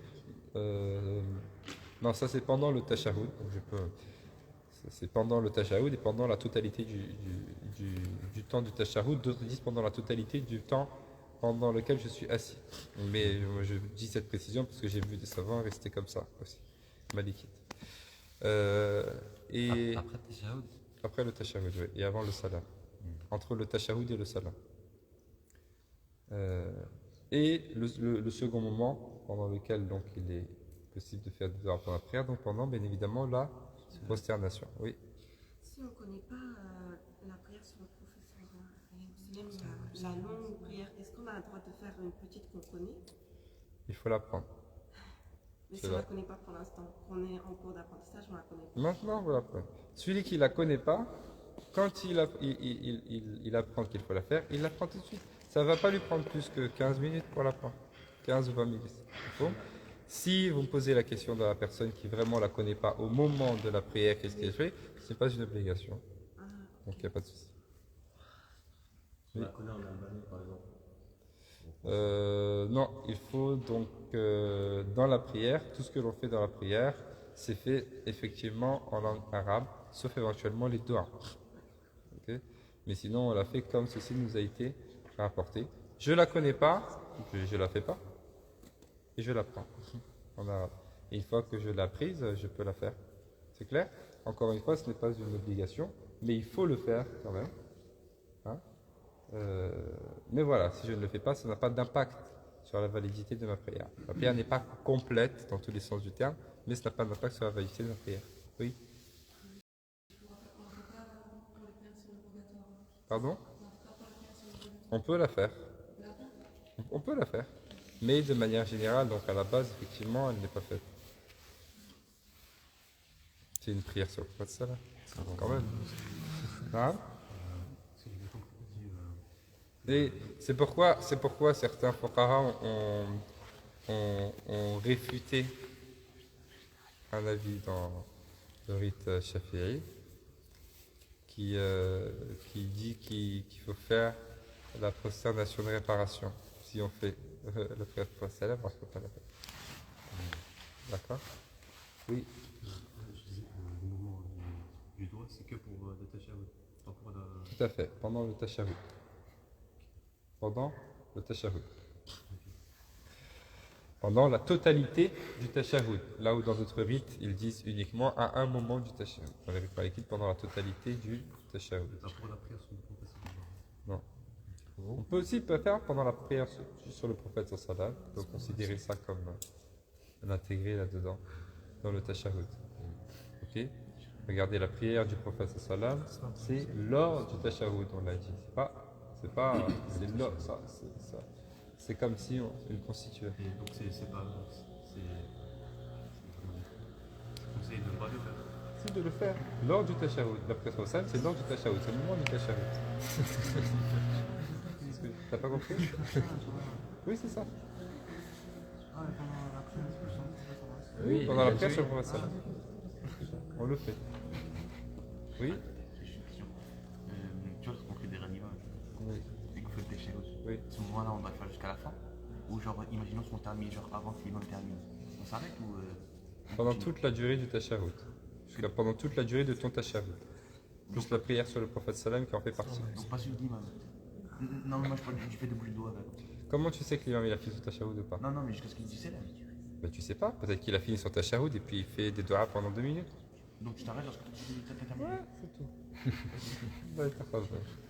Vous rentrez trop dans les détails. Ne posez pas toutes les questions qui vous passent par l'esprit. Je ne veux pas que le fait que je réponde à toutes les questions, ça c'est la méthodologie que j'ai choisie pour m'assurer que tout le monde parte en ayant compris, ça je sais.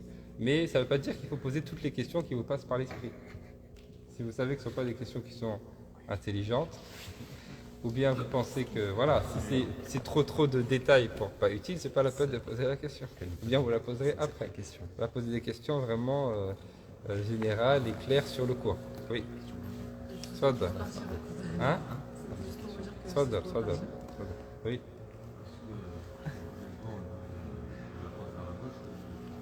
Les deux. De la droite vers la gauche ou bien de haut en bas, mais parce qu'on retrouve dans certains livres de la droite à gauche, et ou bien de droite à gauche ou bien de haut en bas, mais dans certains on retrouve uniquement de la droite à la gauche. Donc on va préférer de cette manière. Hein? Tout à fait, il y a plusieurs manières de faire en fonction des rites. Mais pour nous dans le rite malikite, je vais l'expliquer juste après. Ça fait partie des actes méritoires. Oui. Ce qui est le plus recommandé, c'est de regarder tout droit. Tout à fait. Pas pendant le tashahhud, pendant la prière, pendant toute la prière. On poursuit.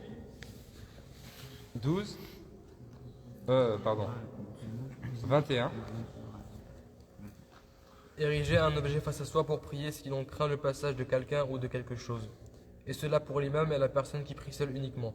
Donc, lorsque je prie seul et que je crains qu'il y ait un objet ou bien un animal qui passe devant moi pendant que je fais ma prière, alors il est recommandé de mettre un objet devant moi pour prier. Ce qu'on appelle effectivement un sutra. Un sutra, alors, sutra, je ne vais pas la mettre juste devant moi, je la mets un petit peu en décalé à droite ou à gauche. Et cette sutra-là, il faut qu'elle ait quand même une certaine longueur, au moins la longueur de mon genou, à peu près. Okay. Voilà. Et ça, c'est uniquement si je crains que quelqu'un ou qu'un animal ou quelque chose passe devant moi.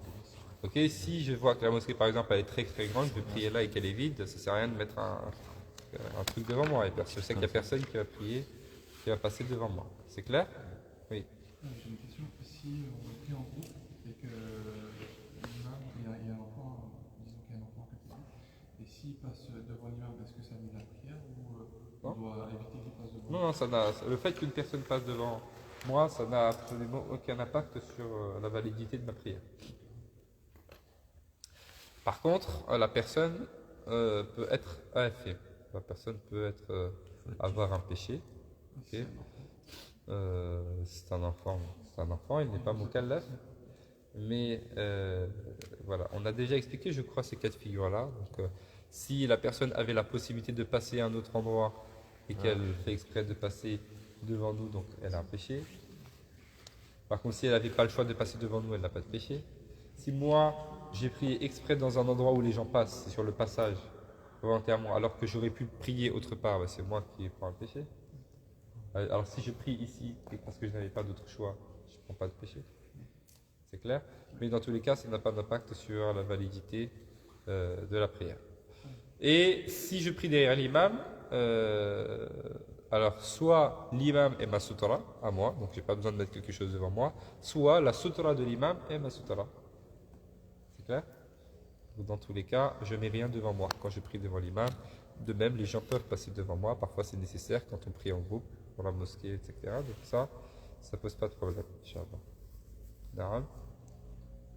Est-ce que c'est vrai qu'on peut passer devant quelqu'un, mais enfin, on est sur un mètre, non? Pardon?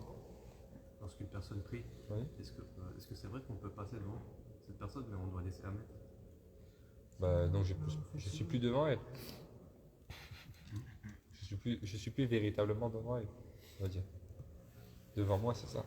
Et s'il passe derrière Ismaël, bon, bah, il n'est pas vraiment passé devant moi. C'est vrai, il est passé devant moi dans le sens où, si je regarde comme ça, il est devant moi. Ok, mais ça y est, parce que j'ai pas... Donc quand on dit ne pas passer devant quelqu'un, mettre quelque chose, c'est l'espace d'un mètre, un peu plus d'un mètre, qui est devant moi, pas plus que ça. C'est clair? Donc il ne faut pas abuser et faire des tours très grands. D'accord? Oui. Est-ce que pour cette sunna, on doit prendre en compte l'existence des djinns ou pas? Parce qu'on ne Non. voit pas, au final. On ne prend pas en compte. Okay. Tout ce qui ne fait pas partie de ce monde, ça ne nous regarde pas. Ça regarde Allah et eux. Okay. Bien sûr, on met en application toutes les recommandations du prophète sallam en ce qui concerne les protections, etc. Mais on rentre pas, parce que sinon on ne s'en sort plus. Hein. On peut plus vite. Hein?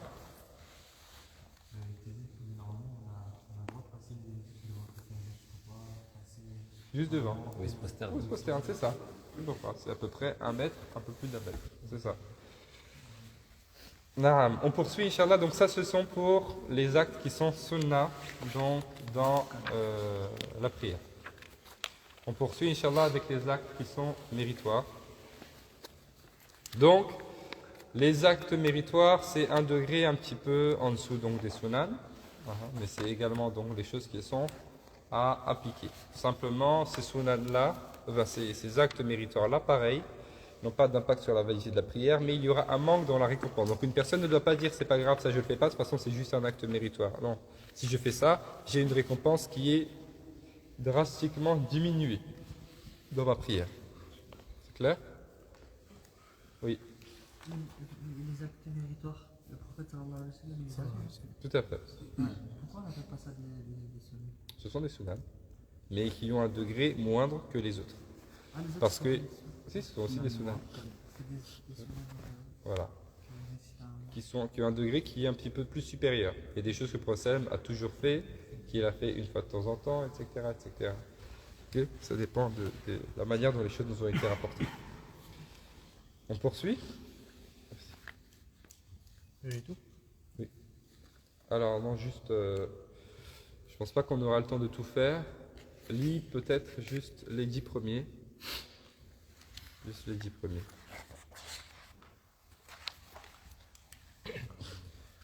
Ces actions méritoires. Excusez mon assise comme ça. J'ai un petit peu mal à la jambe. C'est pourquoi je me permets de m'asseoir comme ça en face de vous. Tfadal. Ces actions méritoires. 1. Tourner le visage vers la droite au moment de faire le salam.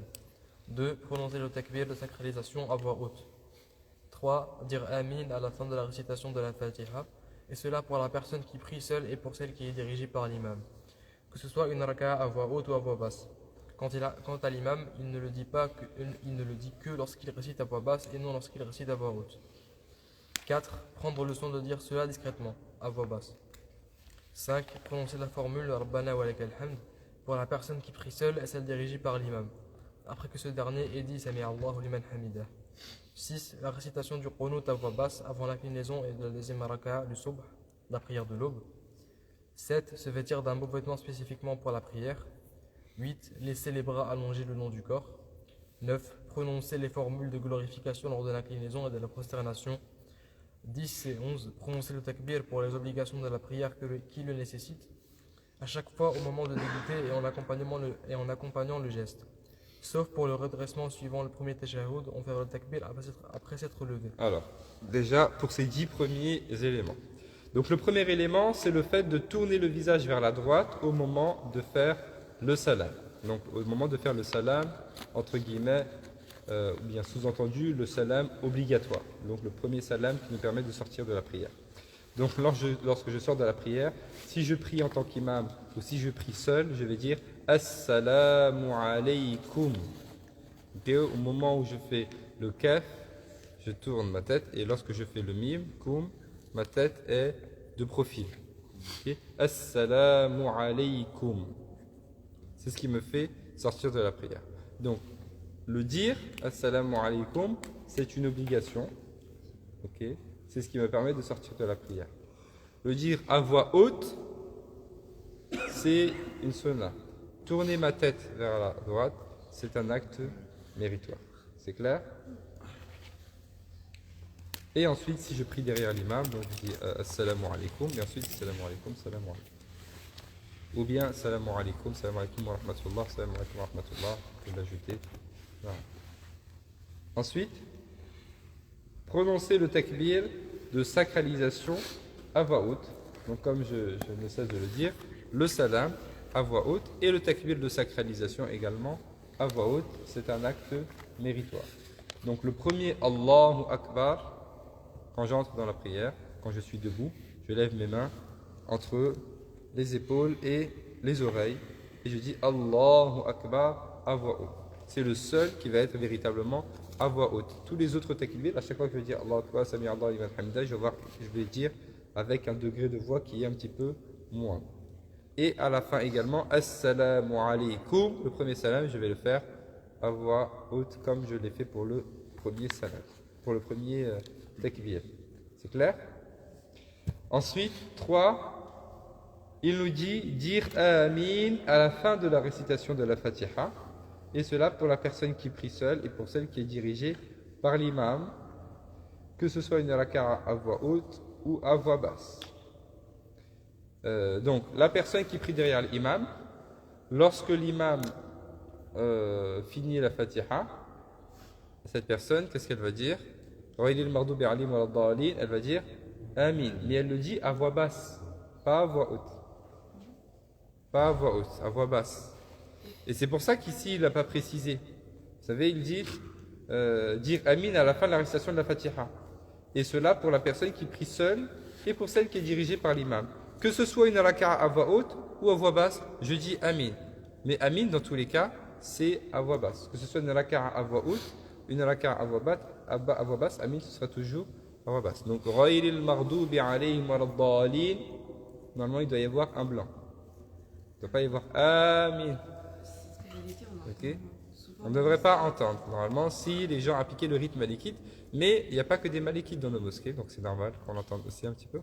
Donc on dit Amin. Ça, c'est pour la personne qui prie derrière l'imam. Et c'est pour la personne également qui prie seule. elle dit effectivement Amin à la fin de la récitation de la Fatiha, mais elle le dit à voix basse. Quant à l'imam, la personne qui prie en tant qu'imam, l'imam il ne dit pas Amin quand il récite à voix haute.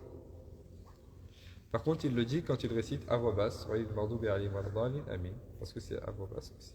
C'est clair? Oui. Et à voix basse, c'est-à-dire vraiment presque juste avec les lèvres qui bougent. On ne l'entend pas. Ou pratiquement pas. Ah. Chez les Hanafi aussi, c'est comme ça de dire. Tout à fait. Je n'ai pas étudié cette question chez les Hanafites, mais ils l'appliquent en tout cas. Et comme je sais que généralement, notamment nos frères turcs sont assez rigoureux dans l'application du madhab, je crois qu'effectivement, mais eux ils l'appliquent véritablement. Oui. Quand vous allez dans les mosquées turques, il n'y a que les Arabes qui crient Amin.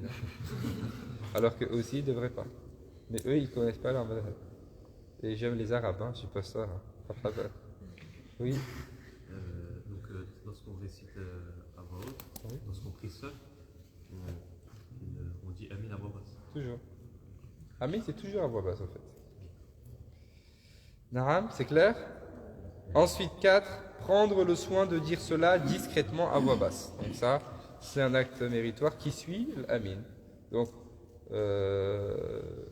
point numéro 3, le fait de dire Amin à la fin de la récitation de la Fatiha.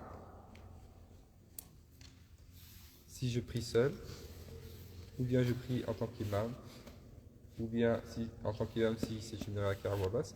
Et le point numéro 4, le fait de dire Amin à voix basse. Donc il le dit, prendre le soin de dire cela discrètement. Amin, on le dit à voix basse. Cinquièmement, prononcer la formule Rabbana wa lakal hamd. Attention, c'est pas pour tout le monde. Dire Rabbana wa lakal hamd uniquement pour la personne qui prie seule et pour celle qui est dirigée par l'imam. Après que ce dernier ait dit Sami Allahu liman hamida. Donc, je prie en tant qu'imam, je dis uniquement Sami Allahu liman hamida. Ceux qui sont derrière moi, ils vont répondre Rabbana wa lakal hamd. Donc, si je prie derrière l'imam, je ne dis pas Sami Allahu liman hamida. J'attends qu'il dise Sami Allahu liman hamida, ensuite je me relève et je lui réponds Rabbana wa lakal hamd. Par contre, si je prie seul, je dis les deux. Je dis Sami Allahu liman hamida, Rabbana wa lakal hamd. Oui. Et il se dit avant? Non. Sixièmement, la récitation du qunut à voix basse avant l'inclinaison de la deuxième raka'a du sauf à la prière de l'autre. Donc, la récitation du qunut, qu'est-ce que c'est le qunut? Le qunut, c'est une dua. C'est une dua, une invocation qui est connue. Allahumma inna nasta'inuk wa nastaghfiruk wa nu'minu bika wa natawakkalu alayk wa nakhla'u laka wa nakhla'u laka wa natruku man yakfuruk. Allahumma iyyaka na'budu wa laka nusalli wa nasjudu wa ilayka nas'a wa nakhfi narju rahmataka wa nakhsha 'adabaka inna 'adabaka al-jidda lil kafirin mulhiq. C'est une dua, plusieurs versions, qu'on appelle dua al-qunut. Et cette dua de qunut, il est recommandé de la faire, comme il nous dit là, à la fin de la récitation de la deuxième raka'a, de la deuxième unité de prière, lors de la prière de subh, la prière du matin. Donc la prière du matin, je fais ma première raka'a, Fatiha et une partie du Coran. Ensuite, je me prosterne, je fais mes inclinaisons, je me relève, je récite encore la Fatiha, une partie du Coran. Ensuite, il y a un blanc, je récite cette dua à voix basse. Et ensuite, je vais en inclinaison. C'est clair? Donc, vous avez remarqué ça, si vous avez déjà fait la prière de subh ici à la mosquée, on laisse toujours un blanc.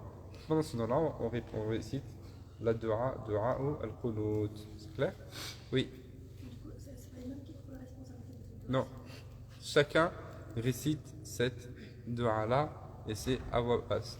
Dans tous les cas, si l'imam il le fait, dans tous les cas, même si l'imam il le fait passer, ça n'a pas d'impact sur la validité de la prière, donc c'est pas grave.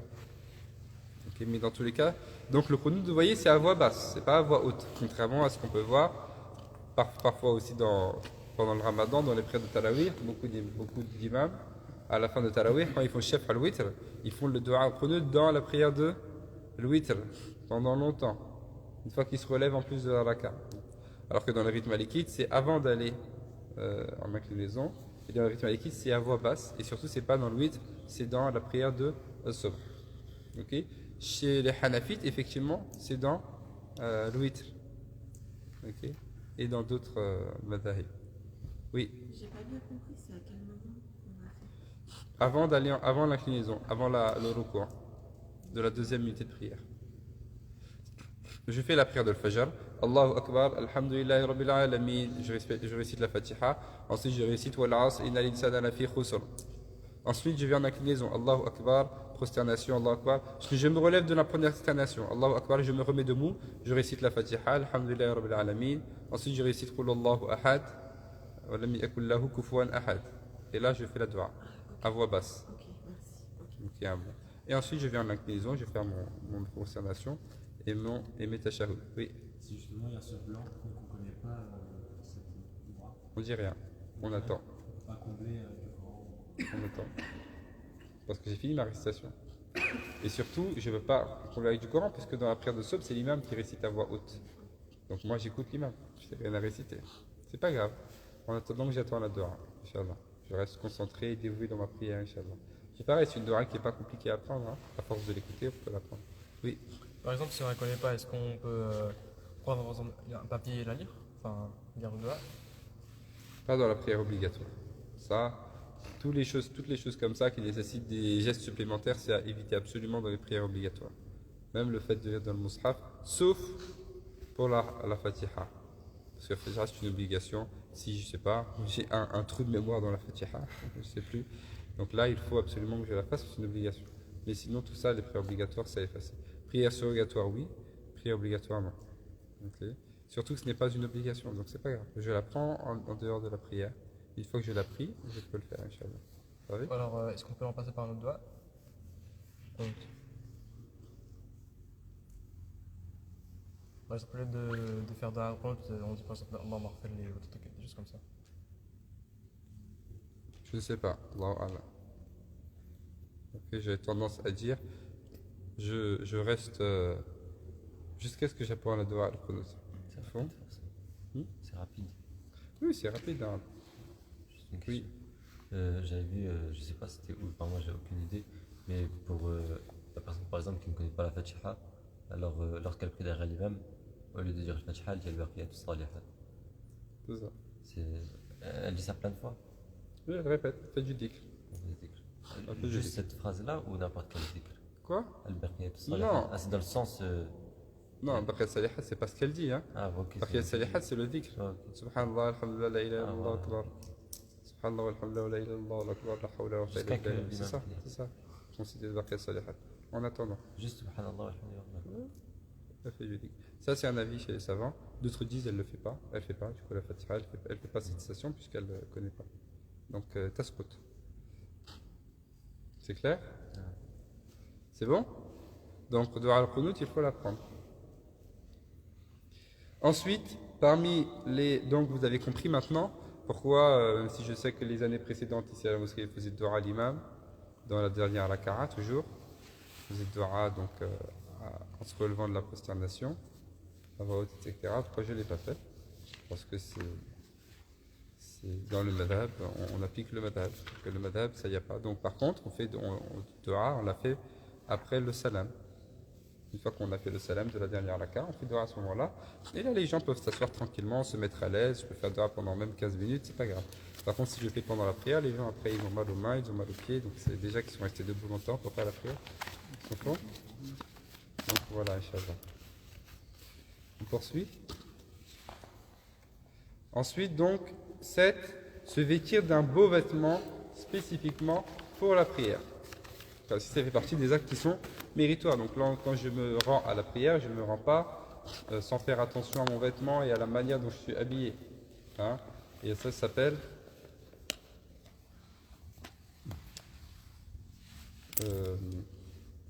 al-rida. Tikhad al-rida, ça s'appelle. Donc al-rida, c'est un vêtement que je prends spécifiquement pour la prière. Hein? Un vêtement que je mets au-dessus de mes vêtements. C'est le dernier vêtement que je mets au-dessus des autres. Pour la prière, spécifiquement pour la prière. Donc je fais attention à la manière dont je me présente. Je fais la prière, je suis en train de me présenter devant Allah subhanahu wa ta'ala. C'est plus important que quand je me présente pour un entretien d'embauche ou pour avoir mon stage. Pourtant, quand ce sont ces éléments-là, quand ce sont ces choses-là, on fait attention à la manière dont on s'habille, on fait attention à comment on s'assoit, on fait attention à comment on va parler, etc. Mais la prière, c'est plus important que ça. N'est-ce pas? Normalement, il faut que j'ai un vêtement qui soit dédié à la prière. un beau vêtement, toujours propre, toujours prêt, toujours au fond. Et donc ça fait partie des actes méritoires, hein. C'est pas juste... Huitièmement, nous avons laissé les bras allongés le long du corps. Ça fait partie également des actes qui sont mérités. Laisser les bras allongés le long du corps lors de la prière. Donc ça, c'est ce qu'on appelle, comment on appelle ça? As-sad de l'eau. As-sad, qu'est-ce que c'est? Nous avons, pour la prière, 3 positions qui sont possibles pour les mains.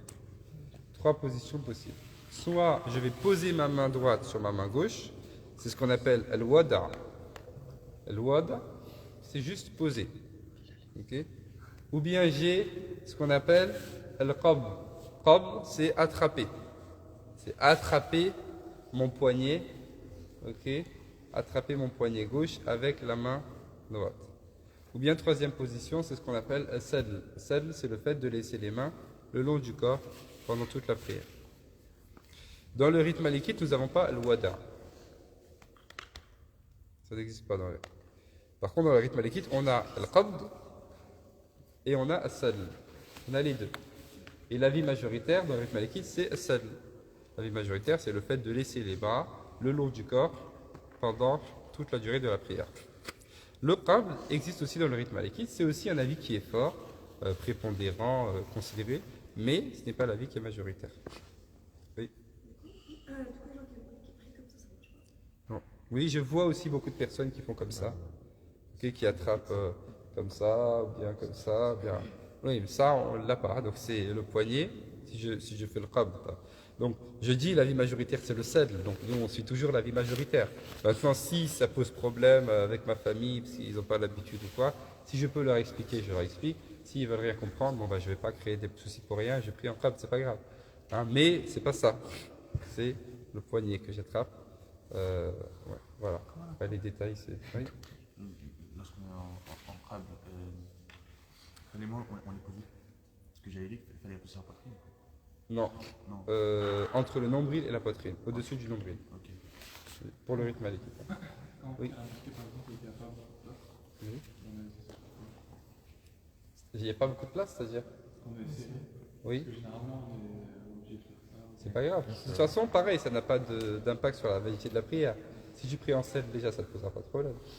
Mais si tu pries en qabd, donc tu le fais autant que possible, et si tu ne peux pas, donc c'est pas grave.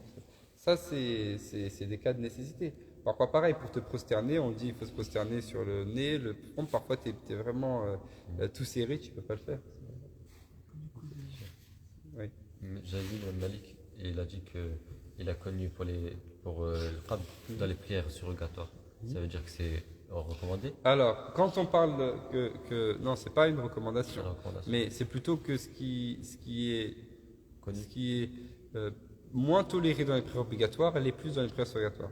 C'est-à-dire que quand on parle de sedl, l'avis majoritaire de prier en sedl, c'est recommandé, c'est principalement pour les prières obligatoires.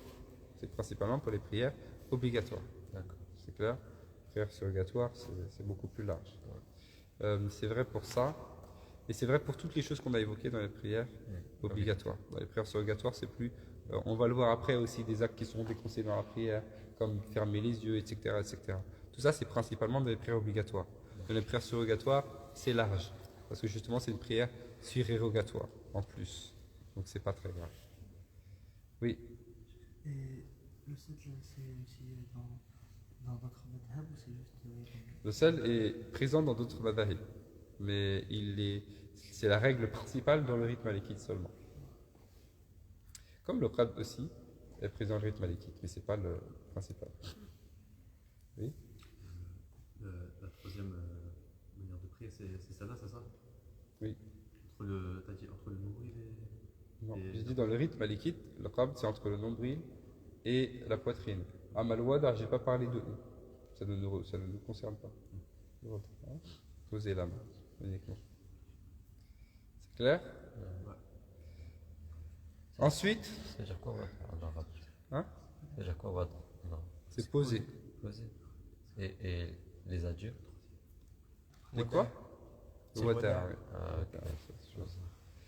Ensuite, nous avons 9. Prononcer des formules de glorification lors de l'inclinaison et de la prosternation. Donc, 9e, Bien sûr, il y a des formules de glorification et de louange qui sont rapportées lorsque je suis en inclinaison et lorsque je suis en prosternation. Donc lorsque je suis en inclinaison, qu'est-ce que je vais dire? Subhana rabbiyal azim wa bihamdi. 3 fois. Subhana rabbiyal azim wa bihamdi. Soit Subhana rabbiyal azim, on retrouve bien Subhana rabbiyal azim wa bihamdi.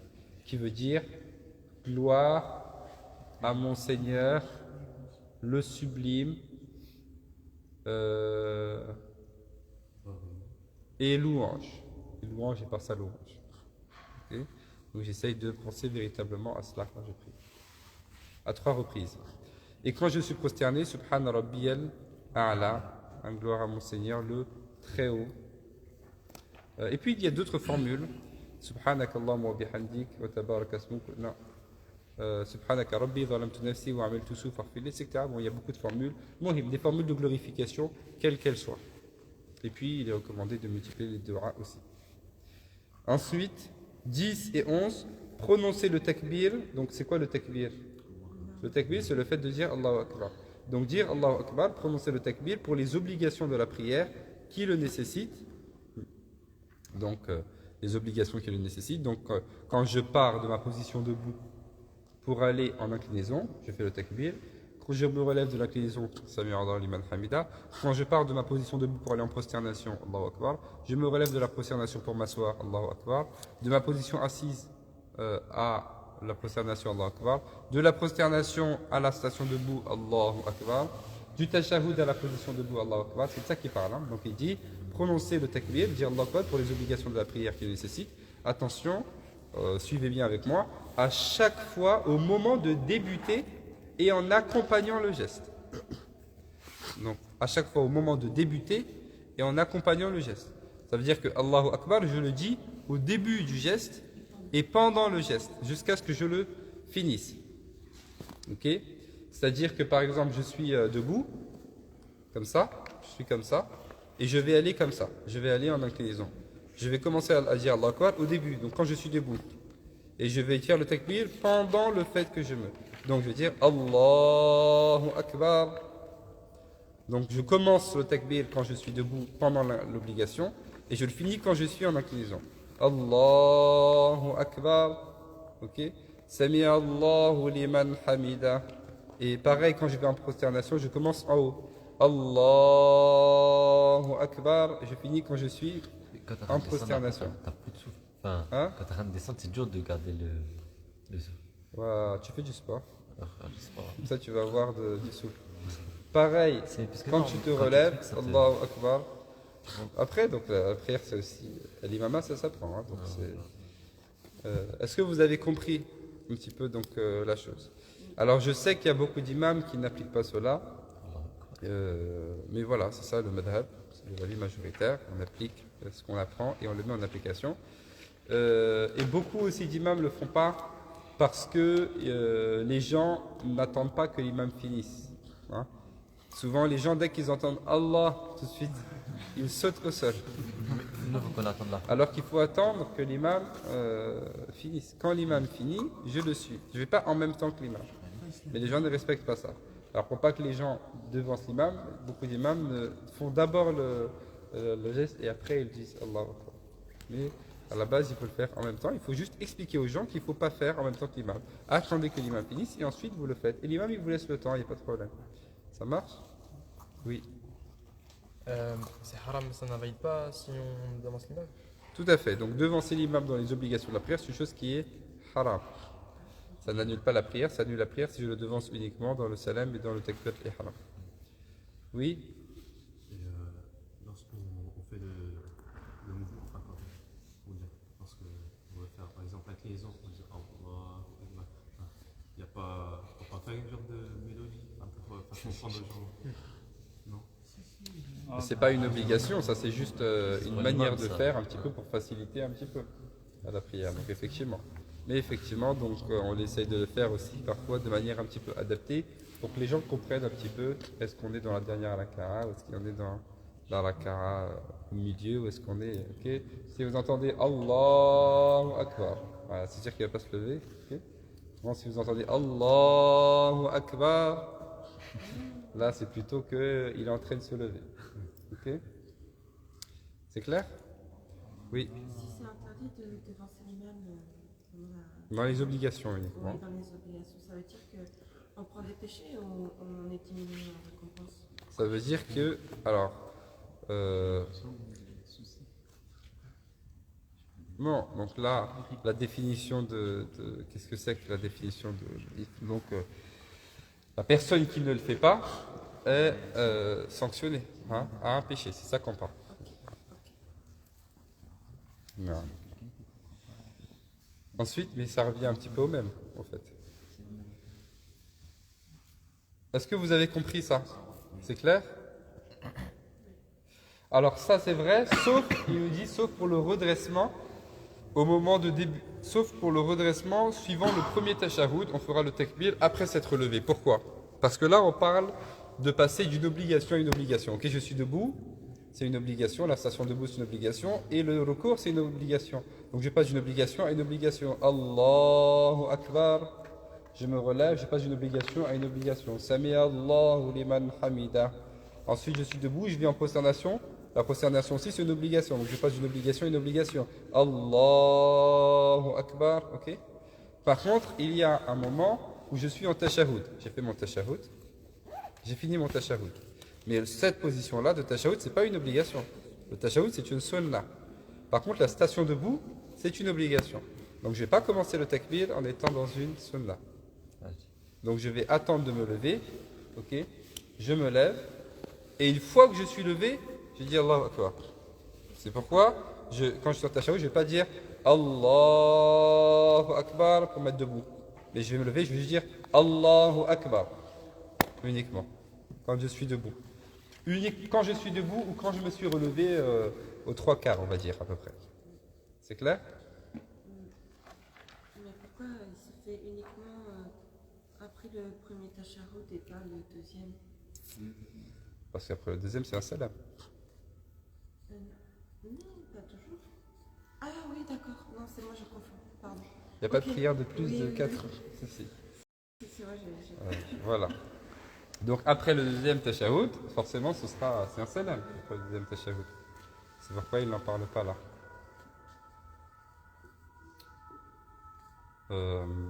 On pourrait se poser la question du cas où la personne a fait son deuxième tashahhud et après son deuxième tashahhud doit faire, par exemple, elle se rend compte qu'elle a oublié, par exemple, une raka'a ou quelque chose comme ça. Donc là, elle va faire le takbir. Pareil, elle va se mettre debout. Donc, suivant ça, elle va se mettre debout. Mais si on dit, on fait le takbir dans la position dans laquelle on est sorti de la prière, comme là je l'avais déjà expliqué. Taïb, ensuite, on s'arrête ou on poursuit? On va s'arrêter. Hein. On fait juste le suivant, le dernier. 12. Donc 12, vas-y. Replier les 3 derniers doigts de la main droite et tendre l'index ainsi que le pouce lors des tashahhud. Le suivant aussi. Remuer l'index pendant le tashahhud. Donc, les derniers points qu'on voit. Donc, le fait de replier les 3 derniers doigts de la main. 1, 2, 3. Et de tendre l'index et le pouce de cette manière-là. Et je pose ça sur ma cuisse droite. Donc, c'est ça. Ça veut dire que le côté gauche de mon index est face à mon visage. Okay, le côté gauche de mon index est face à mon visage. Les 3 derniers doigts, donc je ne sais plus comment ça s'appelle, l'auriculaire je crois, je sais plus. L'annulaire. Bon, oui, mais les 3 derniers doigts. L'annulaire et le majeur. Pardon? L'auriculaire, l'annulaire et le majeur. Donc ces 3-là, je les replie et je tends l'index et le pouce de cette manière-là. Okay. Et ensuite, on dit remuer l'index pendant les tashahhud. Donc l'index, je vais le faire, le remuer, ni trop vite, ni trop lentement, de droite à gauche, pendant toute la durée du tashahhud, ok, et de la prière sur le prophète sallallahu alayhi wa sallam. Est-ce que c'est clair? Oui. Juste ça vient d'où en fait de faire ça? C'est un hadith?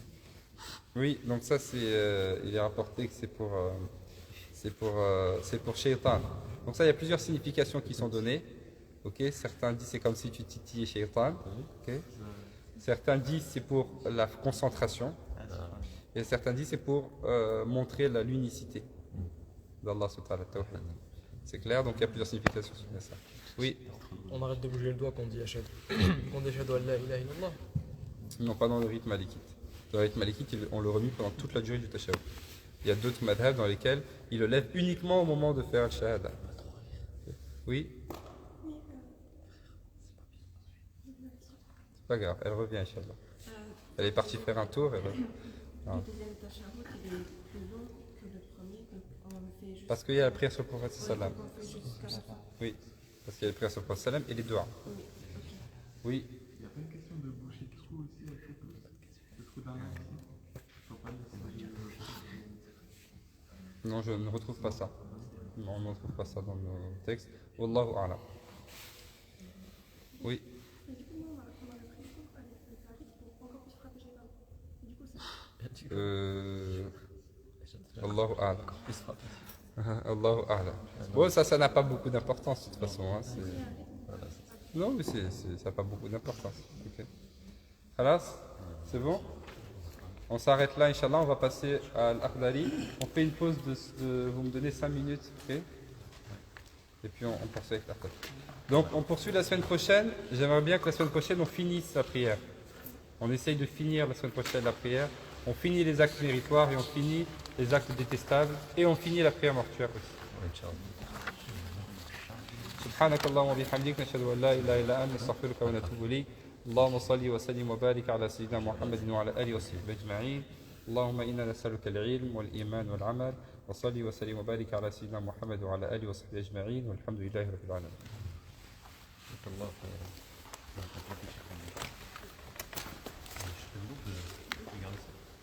Oui. Ok, on revient dans 5 minutes, Inch'Allah.